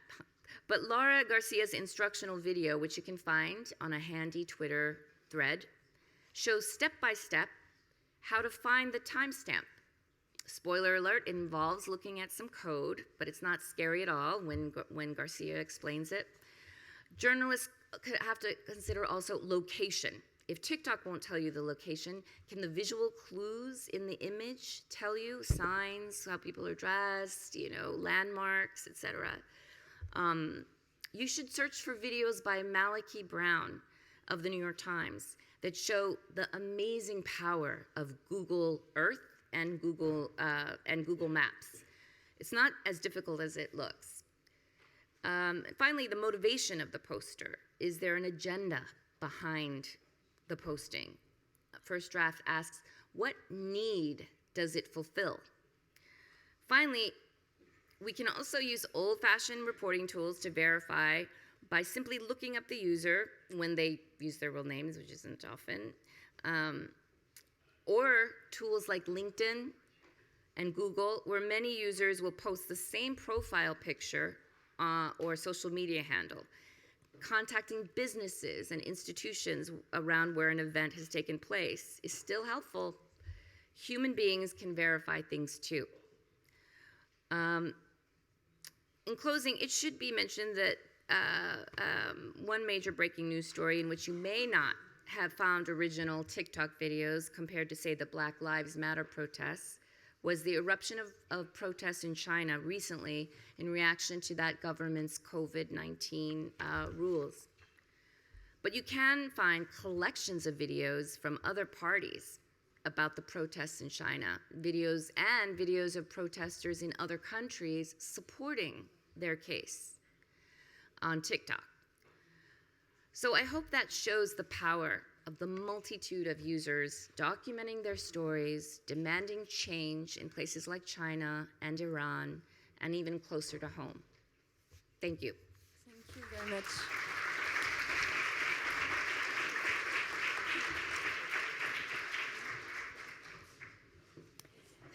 Et pour finir, on finit sur un panel. Rémi, vous pouvez installez-vous. Alors, Hugo au centre.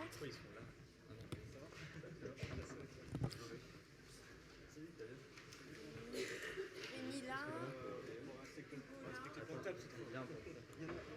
Ok, très bien. Et ben, allez. Voilà.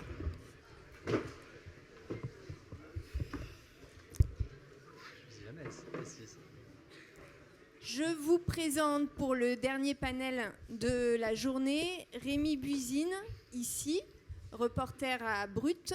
Il s'occupe de toute la partie TikTok. On va pouvoir vraiment rentrer dans les détails grâce à son expertise. Hugo Travers, le fondateur de Hugo Décrypte, qui est un diplômé de Sciences Po, n'est-ce pas?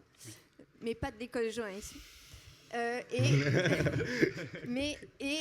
Axel Bossard, qui est donc le fondateur du média Spotters. En ligne, vous pouvez regarder ce qu'ils font.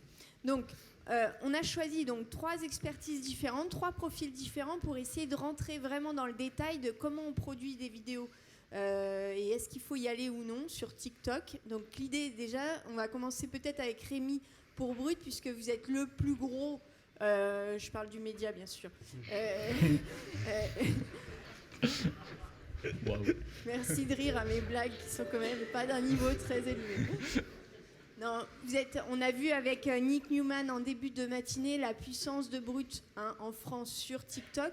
Pourquoi vous y êtes allé ? On y est allé parce qu'il y a une évolution des usages de plus en plus. C'est-à-dire qu'en fait, il y a eu en parallèle aussi sur Instagram avec les Reels qui ont été lancés il y a un an. On a vu une évolution de l'algorithme qui a été très changeante de passer de la photo vers la vidéo. Et surtout, en fait, le pari de se dire qu'en fait, sur TikTok, qui était un réseau qui jusqu'à maintenant était vu comme un réseau de divertissement, il y avait vraiment la possibilité de faire de l'information, de traiter de sujets sérieux, qui a une audience qui est jeune, qui est celle qu'on veut cibler sur Brut. Et donc, du coup, on y a été naturellement avec l'idée de tester. C'est-à-dire qu'en fait, les premières semaines, les premiers mois, on a essayé de voir un peu comment l'audience réagissait, quels étaient les sujets qui marchaient pas. Et puis, au bout de quelques mois, on a trouvé un RIP à partir de fin 2021, quoi. Enfin, on va dire dernier semestre 2021, où on a vu vraiment cette évolution-là. Aussi, l'envie de la plateforme TikTok de vouloir gagner en visibilité sur ces contenus-là, c'est-à-dire être un peu plus sérieux sur l'information, etc., sachant qu'il y avait beaucoup de gens qui postaient aussi de fausses informations, donc il y avait un gros enjeu qu'il y ait des médias qui arrivent dessus. Et donc, du coup, on y a été naturellement. C'était un virage assez important parce que du coup il a fallu aussi recruter une nouvelle équipe. C'est-à-dire qu'aujourd'hui l'équipe qui travaille sur ces formats-là, c'est une toute nouvelle équipe. Et même moi-même, c'est-à-dire que moi jusque-là, moi je faisais partie de l'équipe de départ à Brut il y a 6 ans. Ma fonction principale, elle était d'être sur le terrain, de faire des lives, etc. Je continue à le faire. Mais du coup, Brut m'a confié la rédaction en chef donc, de cette partie TikTok. Combien de personnes quand vous dites équipe ? Alors on a 3 personnes à temps complet et on peut monter jusqu'à 6 ou 7 quand on a vraiment de gros actus. Je vais vous donner la parole aussi, mais je voudrais juste revenir sur l'intérêt de TikTok à faire de la news et à peut-être parler avec vous. Qu'est-ce que vous avez gagné en termes de peut-être visibilité, de rémunération, du fait de pouvoir alimenter leur axe de développement ? Alors, il faut être clair sur la rémunération. Aujourd'hui, on n'est pas encore éligible. C'est-à-dire qu'il y a des fonds qui sont mis en place pour les créateurs. Donc, où il y a un nombre de vues, vous êtes rémunéré au nombre de vues. Nous, pour l'instant, on ne l'a pas encore.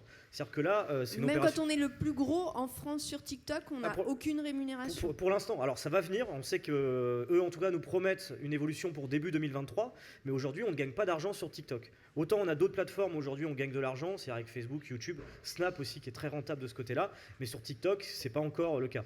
Mais nous, l'idée, c'est d'être... précurseur, c'est-à-dire que si on attend à chaque fois les monétisations, il y a 6 ans, il n'y avait pas de monétisation nulle part quasiment, et si on attendait, il y en a d'autres qui vont prendre le fil, et puis après vous arrivez en retard. Donc nous on a voulu arriver fin 2021 dessus, créer notre propre audience, créer nos contenus, et puis après avec le temps, la monétisation viendra.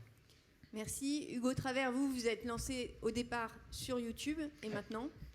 Et maintenant, notamment sur TikTok, ça a été un peu la même réflexion, je pense, que pour Brut. Quand ça a vraiment émergé en 2020, pour nous, c'était un peu une évidence qu'il fallait essayer de tenter des choses sur TikTok, alors qu'à l'époque, c'était une plateforme même décriée par les youtubeurs eux-mêmes qui disaient que c'est une plateforme pour des jeunes, un peu ridicule, où il y avait de la musique et pas grand-chose d'autre. Et moi, j'ai toujours aimé me dire, oui, aujourd'hui, c'est une plateforme qui fait ça, mais concrètement, c'est une plateforme où il y a des jeunes, où il y a des règles du jeu qui sont différentes de YouTube ou d'Instagram ou autre. Et si on arrive à utiliser ces règles-là pour amener de l'information sur cette plateforme-là auprès d'un public jeune, c'est un défi qui est assez stimulant. Et donc, on a commencé comme ça en 2020.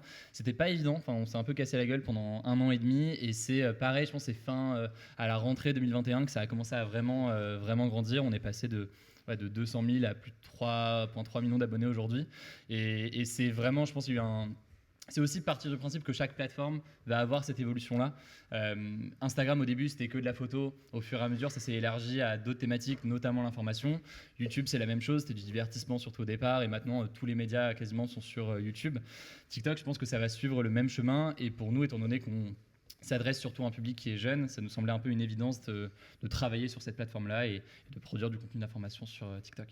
Je reste un petit peu avec vous, Hugo, sur qu'est-ce que vous avez désappris, qu'est-ce que vous avez défait de YouTube pour mettre sur TikTok ?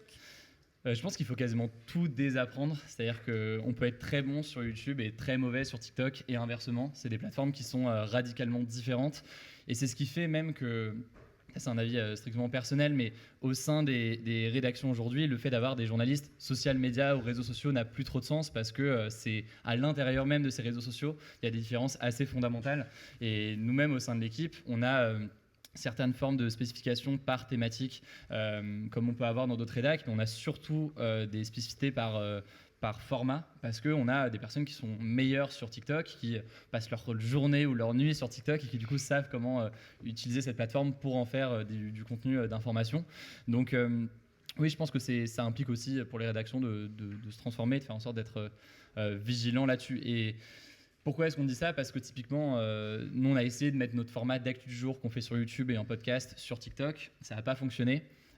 Et inversement, des contenus qu'on ferait sur TikTok ne fonctionnent pas sur YouTube. La seule distinction que je ferais, c'est sur ces formats courts en tant que tels. On posait la question pourquoi aller sur TikTok. En réalité, on parle d'aller sur TikTok, mais on parle d'aller plus largement, je pense, sur des formats courts. Aujourd'hui, je pense que tous les TikTok qu'on poste, on peut aussi les poster en Reels sur Instagram. On peut aussi les poster en Shorts sur YouTube. Et globalement, ça marche assez bien aussi sur les autres plateformes comme ça. Donc, plus largement, je pense que la thématique, c'est d'investir sur ces formats courts parce qu'ils pourront être sur YouTube, mais aussi sur d'autres réseaux. Axel Bossard, donc vous travaillez pour le média Spotters, donc on a compris, globalement vous voulez tous y aller, vous y êtes déjà, mais à quelles conditions, quelles sont les réussites, les leviers pour cette réussite sur TikTok par exemple ? Je pense que l'un des leviers primordiaux sur TikTok, c'est avoir une certaine, on va dire, un bon rythme de publication. Pour le coup, c'est quelque chose d'assez important sur la plateforme, c'est quelque chose qui est très mis en avant, c'est comme un peu sur YouTube, il faut réussir à avoir un certain rythme avec... si on arrive à se tenir à des vidéos par jour, continuer à le faire. Vous diriez combien par jour ? Alors, en fait, ce qui est intéressant sur la plateforme, c'est qu'il n'y a pas forcément de formule magique où si tu publies un contenu par jour ou 6 par jour, tu vas être plus mis en avant. En fait, ce qui est important, c'est si tu fais un contenu par semaine, eh bien, un contenu par semaine doit être publié et là, l'algorithme va te reconnaître et te dire « Ok, cette personne est investie sur ma plateforme, cette personne publie du contenu sur, on va dire, un rythme qui est habituel et qui va, on va dire, permettre aux utilisateurs de se reconnaître un peu dedans et de le suivre. » C'est la régularité. C'est ça, c'est avoir une régularité. Faut pas faire un sprint et après un marathon. C'est ça. La régularité, c'est quelque chose d'assez important. Et je pense qu'aussi, il faut vraiment étudier beaucoup sur TikTok tout ce qui va être l'engagement potentiel des utilisateurs, c'est-à-dire faire en sorte que le contenu soit commenté, c'est très important, mais aussi qu'il soit partagé. Pour le coup, les partages internes à la plateforme sont extrêmement importants aussi parce que ça permet en fait aux gens de se reconnecter dessus. Quand on reçoit une notification, on va se reconnecter sur la plateforme et du coup, potentiellement, on va aller checker notre feed. Et du coup, le partage en messagerie privée est quelque chose d'important aussi à noter. Donc, typiquement, envoie cette vidéo à tes amis. Ça, on l'a vu plein de fois sur TikTok. Alors, ça ne fonctionne pas forcément pour les médias, mais typiquement, c'est quelque chose qui permettra de gagner en visibilité. Et peut-être le dernier point, c'est aussi le fait de consommer le contenu en entier et surtout plusieurs fois. Ça, pour le coup, c'est quelque chose que la plateforme met aussi beaucoup en avant. Comme sur YouTube, le temps de visionnage est extrêmement important. Même si on est sur du contenu court, le fait de rester tout le long du contenu, ça va faire en sorte que la vidéo sera plus mise en avant également. Et globalement, si vous la regardez plusieurs fois, c'est encore mieux. C'est pour ça qu'il y a des personnes qui font ce qu'on appelle des loops, c'est-à-dire que la fin de la vidéo correspond au début et du coup, tu peux regarder la vidéo en boucle et ça permet du coup de... Des fois, tu te retrouves piégé dans une vidéo, ça fait 30 secondes que tu la regardes et tu viens vraiment te rendre compte que qu'en fait, c'est la même chose, quoi. Mais comment vous faites pour mieux connaître les audiences qui s'engagent avec vous sur TikTok ? Puisqu'on a compris, à la fin de cette matinée, on n'a pas accès à des statistiques intéressantes. Tout à l'heure, on a eu l'étude TechStack qui dit finalement, il y a très peu d'outils qui peuvent être implémentés de façon industrielle dans des rédactions pour suivre ce qui se passe sur TikTok, pour multi-publier, etc. Vous le faites donc à la main, individuellement ? Alors, on a une équipe data pour ça, mais on a aussi des statistiques quand même qui sont peut-être pas forcément hyper précises, mais qui donnent quand même les tranches d'âge, les villes d'où vous êtes regardés. Et après, il y a aussi des analyses qu'on fait par plateforme. C'est-à-dire qu'aujourd'hui, on s'est rendu compte on a des équipes différentes par plateforme parce qu'en fait, on se rend compte qu'on ne parle pas du tout au même public. C'est-à-dire que les gens qui nous suivent sur Snap ne sont pas du tout les mêmes que sur TikTok et éditorialement, on ne traite pas du tout des mêmes sujets. Mais quand on dit pas les mêmes, c'est quoi? C'est une différence fondamentale de culture en vrai entre les plateformes. C'est ça qui est important à noter. Mais c'est pas une question d'âge, c'est pas une question de géolocalisation, plus les ruraux, plus les villes. Qu'est-ce qu'on pourrait donner comme exemple? Snap est beaucoup plus urbain. TikTok et Facebook, là où il peut y avoir une proximité, non pas sur les âges, mais c'est assez rural. En réalité, plus qu'on pense. Et au niveau de l'âge, c'est un petit peu plus âgé qu'on pourrait le penser aussi. Et c'est une plateforme qui cherche aussi à... En fait, l'enjeu de toutes les plateformes, c'est d'aller chercher des gens qui ont plus de 18 ans parce qu'eux, ils ont envie de les monétiser. Donc, leur enjeu, il est aussi là. C'est aussi pour ça qu'ils ont voulu avoir des acteurs de l'information qui arrivent. Donc, on analyse par plateforme et aujourd'hui, on se rend compte... C'est-à-dire que moi, je me souviens, quand on a lancé Brut il y a 6 ans, on postait les contenus les mêmes partout. Aujourd'hui, on ferait ça, ce serait une énorme connerie. Parce qu'on se rend compte que, par exemple, un contenu, il est perçu d'une certaine façon sur TikTok, et sur Instagram, l'écriture ne serait pas du tout bonne, et vous mettez un Reels sur Twitter, mais vous allez vous faire démonter par la moitié des gens.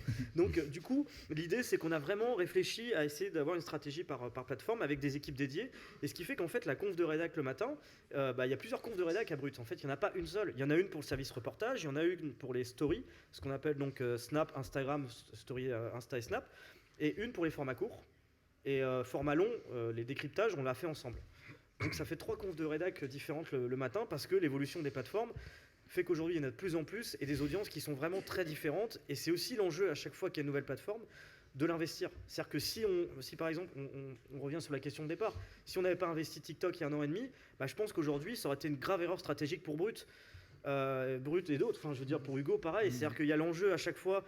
Ok, on a la chance d'être un média qui est suivi, mais si vous ne pensez pas au coup d'avance et à l'évolution des usages sur les réseaux, vous êtes mort et en 2 ans, il y en a d'autres qui prennent votre place. Donc à chaque fois, vous êtes en perpétuelle réflexion à réfléchir sur les usages, les formats et avoir tout le temps le coup d'avance sur les autres. Sinon, voilà, il y en a d'autres qui le font à votre place.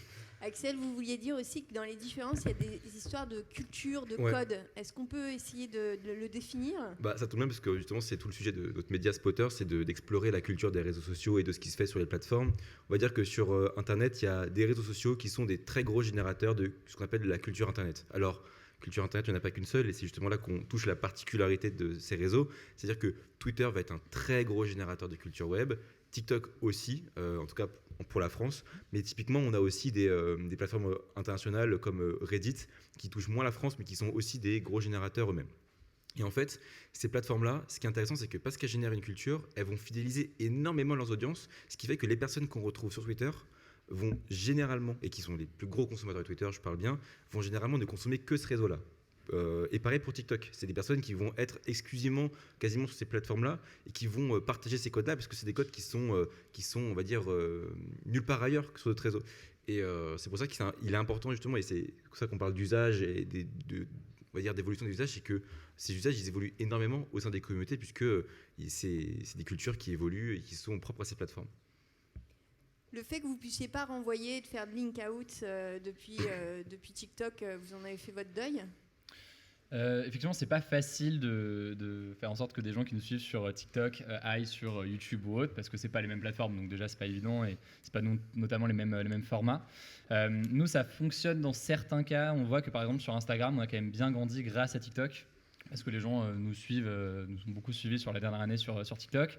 On mentionne assez souvent en fait notre compte Instagram dessus, et forcément on a passé le 1 milliard de vues sur TikTok en 1 an, et on a parlé pas mal de fois dans ces vidéos-là d'Instagram, donc on a vu que ça ramenait beaucoup de gens dessus. YouTube, c'est plus dur, mais c'est intéressant justement de voir dans ce cas le cas de Shorts. Parce que Shorts, du coup, c'est utilisé de plus en plus en France, déjà. Et ce lien entre des formats Shorts et des formats YouTube, ce sera peut-être plus facile à faire. Et on peut imaginer qu'à terme, YouTube mette en place un système qui permette de créer des fiches ou autres pour que je regarde un extrait d'une interview d'un artiste ou d'un politique, et rapidement, je peux avoir la vidéo plus longue sur la chaîne du média. Donc, il y a des synergies comme ça qui sont intéressantes. Et je pense d'ailleurs que ce sera peut-être plus facile pour YouTube d'intégrer les formats courts que pour TikTok d'intégrer des formats longs, parce que je pense que c'est plus dur d'avoir une plateforme qui fonctionne sur des formats longs avec des créateurs de contenu qui ont intérêt à en faire, et c'est aussi le cas pour les médias, donc c'est assez intéressant. Moi sur TikTok, ce qui est intéressant, c'est qu'il y a la fonctionnalité live qui se développe aussi beaucoup pour le coup, et ça c'est un vrai challenger aujourd'hui dans le milieu du live stream. Dans votre société, Hugo, combien de personnes ne travaillent que sur TikTok? Il y a 2 personnes à temps plein dont une personne dans la salle, donc je vous laisse chercher. Non, il y a 2 personnes à temps plein et une personne à mi-temps dessus. Et pareil, c'était nécessaire. C'est-à-dire que, en fait, c'est des formats qui prennent tellement de temps et en production, mais aussi même en réflexion. Et en fait, on peut mettre plus de temps à faire un format d'1 minute sur TikTok que faire un format de 5 minutes sur YouTube. Et le contenu bref pour pas partir sur quelque chose de biaisé, pour pas partir sur quelque chose qui donne des mauvaises idées ou autres, ça peut prendre beaucoup de temps, donc c'est pas forcément évident et c'était nécessaire, je pense, d'avoir cette équipe-là. Ouais. Le problème du scroll, enfin, problème ou non, comment vous l'utilisez à votre profit? Donc on a parlé du phénomène de boucle. Qu'est-ce qu'on peut faire d'autre d'intelligent pour rester sur de l'info et avec ce scroll? Qu'est-ce que vous avez développé comme pratique? Alors, il y a l'intelligence de se dire qu'il faut penser aux 3 premières secondes, c'est-à-dire l'intro de la vidéo. Mais quand je dis l'intelligence, c'est en même temps, il faut que les 3 premières secondes donnent envie de rester. Mais ça revient sur un phénomène qu'on voit, qui a souvent été critiqué dans la presse écrite, qui est celui de la titraille, qui est parfois, en fait, vous avez un titre ravageur, et puis en fait, le contenu ne dit pas du tout la même chose. Donc moi, je pense qu'il y a un truc qui est important, c'est de trouver un équilibre en ayant une accroche qui soit bonne, qui soit forte, qui donne envie aux gens de regarder, mais qui permet à la fois de garder le lien de confiance avec son audience. C'est-à-dire que si vous donnez un titre et que le contenu... Parce que moi j'ai déjà vu ça, hein, des fois vous avez le titre et puis le contenu derrière, c'est très éloigné. Bah, vous éloignez votre audience de votre média parce que le lien de confiance, la personne a peut-être regardé toute la vidéo, mais à la fin il y a un phénomène déceptif. Et notre responsabilité en tant que journaliste, c'est de réfléchir comment à ce que les gens n'aient pas trop le fait de zapper tout le temps, mais en même temps que le titre corresponde à la vidéo. Donc c'est une réflexion qu'on a tous les jours, donc le début de la vidéo, et puis après c'est des montages qui sont assez dynamiques en termes d'images. On peut prendre par exemple... un exemple d'accroche, par exemple, quand vous faites une curation d'un politique, la curation, elle va peut-être durer 3 minutes. Bah, vous allez faire ce qu'on appelle une fausse ouverture, avec les 10 secondes peut-être les plus impactantes, qui est un extrait, mais qui va donner aussi envie aux gens. 3 minutes. Mais on peut... 3 secondes. C'est même pas 10. Bah, après, 10 secondes, ça marche, parce que, je veux dire, les 3 premières secondes, c'est quand c'est sur un sujet, mais quand c'est une accroche... je veux dire, même si ça dure 10-15 secondes, les gens peuvent rester. Puis on se rend compte que les rétentions d'audience sont plutôt bonnes. Hein. Enfin, je veux dire, dans les statistiques, on a quand même des choses qui permettent de montrer la rétention d'audience du début à la fin de la vidéo. Et on voit qu'en moyenne, on arrive à avoir à peu près 25 à 40% des gens qui vont jusqu'au bout des vidéos. Ce qui est quand même pas mal. Et ce qui est un équivalent même parfois supérieur à d'autres plateformes. Donc c'est plutôt encourageant. Et puis, on parle des 3 premières secondes, mais il y a aussi le fait de se dire qu'aujourd'hui, parce que c'est vrai qu'on réduit beaucoup TikTok à se dire c'est du court. Mais en réalité, ça l'est de moins en moins. Il y a un an, TikTok, c'était 1 minute 30. Aujourd'hui, on peut mettre jusqu'à 10 minutes. Et on voit qu'on a un enjeu à côté des formats courts qu'on fait justement, parfois d'1 minute 30, 2 minutes. Les Reels, par exemple, sont passés de 60 secondes à 90 secondes. Les reportages, on a des très bons scores sur les reportages. Des reportages qui parfois durent 5 minutes et on va avoir des scores de 1 million, 1,5 million de vues. Donc on voit aujourd'hui ces plateformes-là qui ont envie de favoriser le long. D'ailleurs on le voit même parce que je sais que vous êtes éligible au fonds de revenus où les médias ne le sont pas encore. Les vidéos qui sont rémunérées sont des vidéos supérieures à 1 minute. Donc en gros TikTok veut aussi encourager les créateurs et les médias à faire des formats plus longs. Donc il faut dire format court, mais il y a quand même pas mal de nuances derrière. Alors vous touchez depuis grâce au fond, c'est ça? Exactement. Alors c'est combien à peu près pour une vidéo? C'est très bien.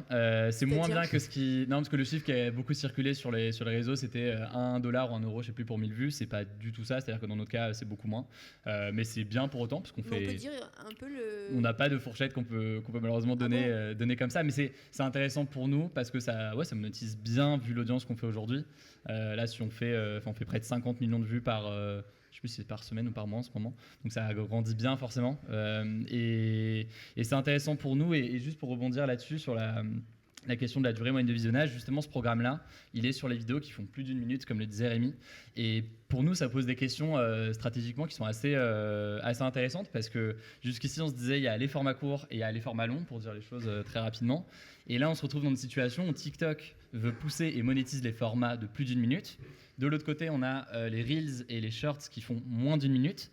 Donc on a une situation un peu bizarre. Et par ailleurs, comme tu le dis Rémi, il y a des formats plus longs qu'on peut poster qui peuvent faire 3-4 minutes et faire des millions de vues sur TikTok. Je vais poser ma question autrement. Est-ce que vos 1,5 ETP, presque 2, sont financés par le fonds? Nos 1,5, pardon? Vos ETP, là, les personnes qui travaillent sur les oui, ils sont financés par le fonds. Ils sont financés par le fonds. Et il vous en reste encore? Ouais. Okay. Ouais. Non, c'est intéressant. Alors après, j'ai un doute sur la capacité de TikTok à maintenir ce programme, dans le sens où il rémunère très bien et surtout il est éligible pour quasiment tout le monde. C'est-à-dire que vous pouvez avoir fait un peu de vues sur TikTok avant et vous lancer avec ce programme de monétisation et directement toucher pas mal d'argent. Donc j'ai un doute sur le fait qu'ils vont le maintenir tel qu'il est. S'ils le maintiennent, tant mieux, mais j'ai un peu un doute là-dessus. Il y a un doute, c'est un peu comme quand je sais pas, Bolt se lance en France, vous mettez des offres très attractives pour avoir les clients. Donc là, en gros, c'est d'essayer de ramener le maximum de créateurs. Puis après, quand ils sont tous là, vous taillez comme YouTube il y a quelques années. On se souvient, il y a 10 ans, quand YouTube s'est lancé, c'était la poule aux œufs d'or. Il y avait des centaines d'euros par centaines de milliers de vues. C'était parfait. Et aujourd'hui, vous avez la moitié des vidéos qui sont strikées quand ça ne convient pas au contenu. Donc c'est assez compliqué. Et en plus de ça, Shorts lance son programme de monétisation en janvier ou février, je crois, en France en tout cas. Et donc, il y aura une sorte de concurrence qu'on a pour quasiment la première fois. J'ai l'impression que sur un format précis, qui est ce côté format court d'environ 1 minute, on a toutes les plateformes qui essaient de se positionner pour faire en sorte que le contenu soit d'abord sur leur plateforme avant d'être sur les autres. Je vais passer peut-être le questionnement aussi à la salle, mais en attendant que vous leviez la main, je voudrais, parce que ce matin, on a beaucoup parlé des takeaways et ce qu'on peut retenir. Mais on peut aussi éluder d'autres choses que vous auriez testées. Qu'est-ce qu'il ne faut surtout pas faire, à votre sens, aujourd'hui, décembre 2022? Le non-takeaway à dire, on va dire. Ne pas incarner. Ne pas incarner, déjà, c'est la pire erreur possible sur TikTok. Si on ne montre pas son visage, si on est juste une voix off et tout, enfin ça dépend. Le manque d'incarnation. Il faut de l'incarnation sur TikTok. C'est clairement un enjeu principal, je pense. Ouais, je suis d'accord. Enfin, sur l'incarnation, il en faut un deuxième quand même. Oui, non, mais je dirais autre chose.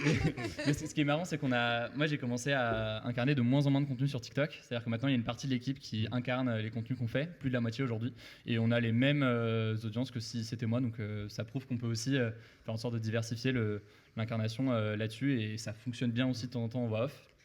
Non, sur les choses à faire ou pas faire, donc ne pas juste prendre des contenus qu'on a sur YouTube ou autre. Et à l'inverse, choses à faire, on parlait de la rétention sur les vidéos. C'est peut-être l'élément le plus important à regarder. Regardez si les gens regardent votre vidéo jusqu'au bout. Et autant il y a plein de choses où il y a un désalignement entre les intérêts des plateformes et les intérêts des médias, autant sur ce cas précis, je trouve ça finalement assez sain qu'on regarde si les gens regardent notre vidéo jusqu'au bout, s'ils décrochent au bout de la 5e seconde.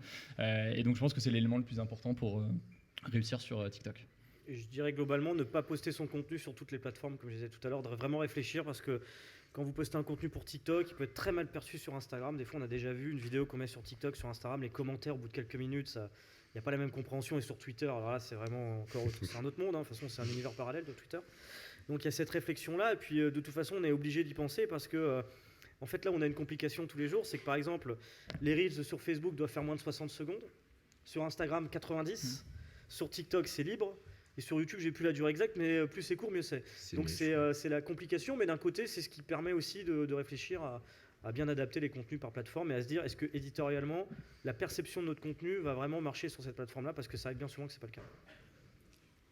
Est-ce qu'il y a des questions dans la salle pour nos 3 invités? Je suis sûre qu'on n'a pas tout questionné. On a été chiant à mourir. Du coup. Je suis optimiste, oui. On a tout dit.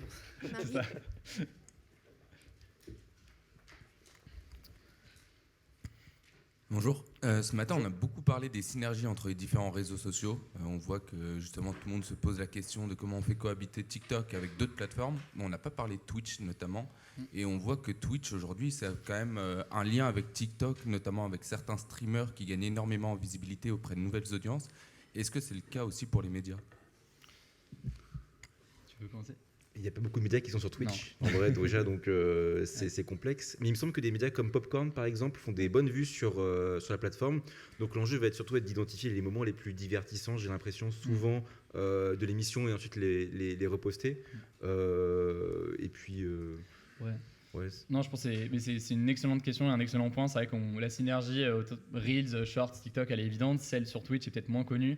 Et pour que tout le monde ait le contexte, il y a énormément de streamers qui ont émergé grâce à TikTok. Et moi-même, je pense que ces derniers jours, je passe plus de temps à regarder du Twitch sur TikTok, ce qui est assez particulier. Et je pense que c'est une strate des streamers aujourd'hui qui du coup mettent tout leur contenu sur TikTok, parfois dans la seconde. Mais même maintenant, c'est là où c'est intéressant. Il y a du contenu généré par des abonnés, des gens qui suivent les différents streamers, qui se fait là-dessus, c'est-à-dire qu'on va avoir un live d'un streamer, Amine par exemple, et dans la seconde, si Amine dit quelque chose lors de son live, dans la seconde, on est sûr que cet extrait marquant, il sera sur TikTok parce qu'il y a des centaines ou des milliers de jeunes qui veulent potentiellement être la personne qui a fait diffuser cet extrait sur TikTok. Pour les médias, je pense que c'est peu exploité aujourd'hui. Parce qu'on est peu sur Twitch. Nous, on a fait une pause sur Twitch en ce moment et en général, je pense que les médias sont peu dessus. Mais à voir s'il n'y a pas des synergies à terme qui sont possibles. Et Popcorn le fait très bien, par exemple. J'ai une question aussi peut-être pour les étudiants là, qui vont bientôt intégrer le marché du travail. Si vous recrutez pour produire ce type de contenu pour TikTok, vous cherchez quel type de profil, quelles compétences, qu'est-ce qui vous séduirait? Voilà. Alors moi, je donnerais peut-être un conseil, parce que c'est vrai que souvent on reçoit le traditionnel lettre de motivation CV, et très souvent, quand on voit la lettre de motivation, on se dit il y a juste le nom du média qui a été changé, et c'est vrai que derrière, il n'y a pas forcément... et c'est pas forcément sur cette capacité-là qu'on peut réussir à voir quelles sont les capacités du journaliste, parce que d'avoir fait un stage à tel ou tel endroit, c'est pas ça qui va être déterminant en réalité. Ce qui va être déterminant, c'est plutôt quelles sont vos idées. Enfin, moi, par exemple, quand on va recruter une nouvelle personne, je me dis qu'est-ce que cette personne va apporter en plus à notre rédaction, quelles vont être ses idées, quelles vont être voilà, sa valeur ajoutée par rapport à ce qu'on a déjà. L'idée, c'est qu'en fait, on a envie d'avoir une rédaction qui soit complémentaire. On a tous des sujets un peu de prédilection dans la rédac, et ce qui fait que le matin, c'est très, voilà, chacun a un peu ses idées, ses sujets de prédilection, et c'est assez fluide. Et donc, avoir des gens, voilà, qui peuvent apporter quelque chose, des idées, se dire, bah voilà, moi j'arriverai en conférence de rédaction ce matin, je proposerai ça. Et c'est vrai que c'est une question parfois qu'on pose en entretien, bah voilà, si tu étais avec nous ce matin, qu'est-ce que tu aurais proposé? Et c'est là où on imagine bah, vraiment cette personne en étant avec nous concrètement, comment ça se passerait. Et je trouve que c'est beaucoup plus fort que d'arriver avec un CV, une lettre de motivation. Puis après, il y a un truc qui est hyper important, je dirais, c'est la curiosité des nouveaux formats, l'éveil face à l'actualité, d'être au courant de ce qui se passe. On le voit notamment quand on propose à des gens de faire de nouveaux formats, c'est qu'ils essayent de construire quelque chose de différent, c'est-à-dire d'essayer d'avoir encore le coup d'avance. Moi, je le vois, je l'ai vu par exemple par rapport à des gens qui étaient en école. Quand ils étaient en école, ils ont... pardon, j'ai un peu perdu mon truc, mais... Vous avez l'impression que c'est trop formaté, c'est pas une nouvelle voilà, narration, non, c'est ça que ça je voulais dire. C'est-à-dire qu'en fait, il y a une notion, c'est-à-dire en fait à l'étude, il y a le côté parfois... Oui, évidemment, ça ne s'adresse pas à l'école des journalistes de Sciences Po. C'est pour ça que j'avais du mal peut-être un peu à l'exprimer, c'est-à-dire que parfois on repose beaucoup de choses sur l'école, alors qu'en 6 ans, j'ai eu la chance d'aller dans pas mal d'écoles, de discuter avec beaucoup d'étudiants, et ce qui leur permet souvent d'avoir le coup d'avance, c'est quand vous allez explorer un nouveau format, quand vous allez même créer des formats déjà existants, c'est-à-dire vous allez créer un média étudiant, en allant faire des reportages, en allant interviewer des gens, bah, quand demain vous postulez, moi j'aime bien quand on reçoit par exemple un site où on voit des reportages, la personne qui a été sur le terrain. Moi j'ai vu aussi à l'époque, quand moi j'avais couvert le mouvement des Gilets jaunes, il y avait beaucoup de journalistes j'étais intervenu à l'ESJ Lille et il y a plein de journalistes qui me disaient, enfin de jeunes étudiants qui disaient on veut y aller. Bah moi je leur disais bah allez-y. Alors leur école était un peu mais en fait la réalité c'est que ceux qui sont allés sur le terrain, ils ont pris un coup d'avance parce qu'il y a la théorie qui est à l'école et la pratique, c'est la réalité de la vie, la réalité du terrain qui vous permet bah voilà, de vous confronter au réel, vous créez vos propres réseaux sociaux. Donc derrière, en créant ses propres réseaux, bah, on poste ses contenus. Moi j'ai même vu des étudiants qui vendaient même leurs propres images à des médias et qui du coup avaient des contacts avec des red chefs. Et puis voilà, quand vous postulez, bah, vous avez déjà des contenus, des reportages qui sont faits et je pense que c'est hyper important. Juste si je peux ajouter une ou deux choses là-dessus sur le recrutement, et notamment dans le cas des formats courts comme TikTok.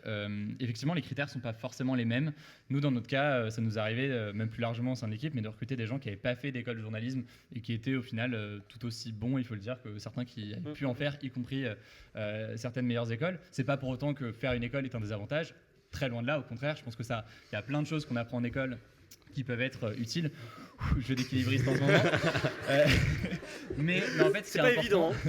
Mais en fait, ce qui est important, c'est dans le cas des formats courts, il faut combiner typiquement un apprentissage en école de journalisme avec un réel intérêt pour ces formats-là. C'est-à-dire que si vous êtes intéressé par les formats courts, bah, assumez-le, quoi. Enfin, moi, si quelqu'un veut rejoindre l'équipe et travailler sur TikTok, ça m'intéressera pas trop qu'il soit passé par le JT de France 2 ou je ne sais quoi avant. Par contre, s'il me dit je suis passionné par TikTok, je suis ça, ça et ça, il y a ça qu'on pourrait faire, etc., bah, ça me plaît beaucoup plus.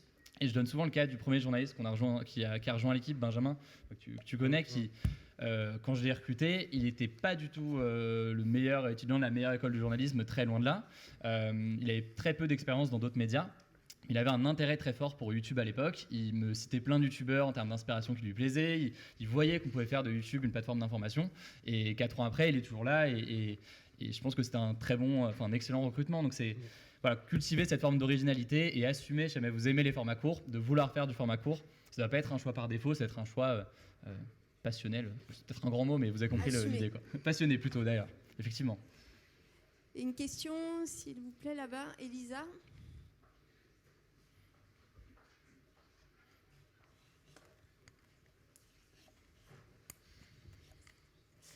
Bonjour, merci beaucoup d'être là. Moi j'avais une petite question, ça va peut-être sonner un peu, je sais pas trop, mais j'y vais. Sur TikTok et sur Instagram, tous ces reels, toutes ces stories, toutes ces choses-là, est-ce qu'il n'y a pas, enfin je sais pas comment vous faites pour réussir encore à attirer les gens après 3 secondes de vidéo, et aussi est-ce qu'il n'y a pas un risque qu'on rende les gens un peu imperméable à l'information, parce que en fait on swipe, on passe d'une préparation d'une pizza à genre une manifestation dans la rue, et j'ai le sentiment que ça va trop vite et qu'on n'a pas le temps de recevoir l'information, de la digérer et de comprendre ce qui se passe vraiment. Voilà, ça va peut-être sonner un peu vieux jeu comme question, mais... Je peux commencer s'il faut là-dessus. Non, en vrai, c'est une excellente question et je pense qu'on se la pose nous-mêmes. Évidemment que sur des formats plus courts, on a moins d'informations et c'est quelque chose qui est plus... forcément, on a moins de détails, d'analyses sur les sujets. Maintenant, plusieurs éléments. Je pense que cette transition sur les formats courts, ça ne veut pas dire qu'on va tous aller vers des formats courts tout le temps. Aujourd'hui, un jeune peut passer du temps sur TikTok, mais il continue à passer du temps sur YouTube, sur des formats plus longs. Moi, je ne vois pas le remplacement des formats longs par les formats courts. Je vois une forme de complémentarité où quand tu es dans les transports, tu vas sûrement regarder quelques TikTok, et quand tu es chez toi posé peut-être devant ta télé, tu vas allumer YouTube ou une plateforme et regarder un autre contenu là-dessus. Donc je pense qu'il y a une forme de complémentarité déjà entre les différentes plateformes.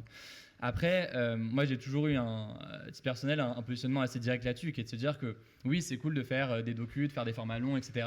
Mais il y a une partie de la population qui ne s'informe pas via ces contenus-là. Et dans notre cas précis, il y a encore 1 an et demi, on faisait des formats qu'on continue sur YouTube qui font une dizaine de minutes. On a vu en l'espace d'1 an, enfin même moi je le vois dans les gens que je croise au quotidien, que TikTok a amené un public qui est beaucoup plus large, qui est beaucoup plus jeune aussi. Avant, personne connaissait notre travail dans les collèges. Maintenant, c'est beaucoup plus présent. Et c'est dû à TikTok. Enfin, je le vois, quoi. Donc ça amène aussi, je pense, une autre audience. Il y a cette idée aussi que ce soit une porte d'entrée vers d'autres formats, ou même, avant même de parler d'autres formats, vers un intérêt pour l'actualité, ce qui est un élément qui me paraît assez essentiel. Donc cette forme de porte d'entrée, elle me paraît intéressante. Et puis, dernière chose là-dessus, c'est certes un format sur TikTok, c'est court, mais nous, nos TikTok, du coup, en ce moment, font tous environ 1 minute. 1 minute avec mon débit de parole, c'est finalement c'est pas mal de contenu pour dire les choses. Et surtout, c'est une forme de synthèse qu'on essaie d'avoir sur le contenu, c'est-à-dire que je sais pas, si on prend un sujet dans un JT, je sais pas quelle est la durée moyenne d'un sujet dans un JT, c'est peut-être 2 minutes, je sais pas. 1:30. Ouais. 1:30. Ouais. Bah, là, on a 1 minute, donc c'est déjà quasiment pareil. Sauf que j'ai un débit de parole qui est peut-être beaucoup plus rapide. Et on a peut-être certains éléments qu'on a retirés au profit d'autres. Enfin, c'est juste la forme n'est pas la même, mais c'est finalement pas si court que ça par rapport à d'autres formats. Et nous, on continue à faire des formats longs à côté. On a des formats d'interview pendant la présidentielle, elle durait 45 minutes. Donc, on va pas tuer les formats longs, mais je pense que les deux peuvent vivre ensemble. Et puis, je pense qu'en vrai, les personnes qui, de toute façon, sont ciblées par TikTok, des fois, n'auront simplement jamais regardé le contenu long s'il avait été proposé. Ouais. Donc, c'est important aussi d'adresser à ces personnes-là qui, aujourd'hui, ne consomment que du court. Ouais. Voilà. Dernière question. Allô ? Oui. Pour conclure, est-ce que vous pouvez faire une danse TikTok ? Non, on a dit que ce n'était plus une app qui danse. Alors, ça pourrait faire beaucoup de vues parce que ce serait très ridicule. Donc je suis très optimiste là-dessus.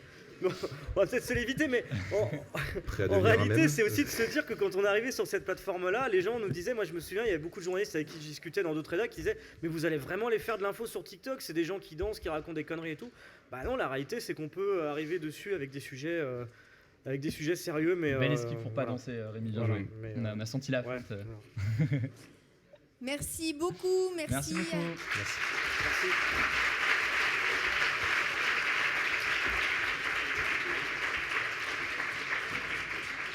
Voilà, c'est fini, c'était la 14e édition. Merci beaucoup aux étudiants derrière qui ont beaucoup travaillé.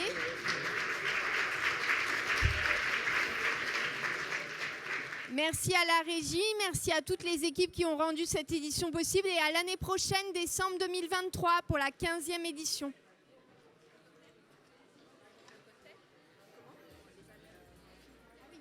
Ah non, très important, j'ai oublié de vous dire, il y a un cocktail pour manger et boire. Vous voyez, je suis tellement sérieuse que j'oublie de le dire. C'est à la péniche au rez-de-chaussée. La péniche, c'est le bateau banc qui se trouve au rez-de-chaussée. Vous pouvez vous alimenter, vous nourrir. Merci.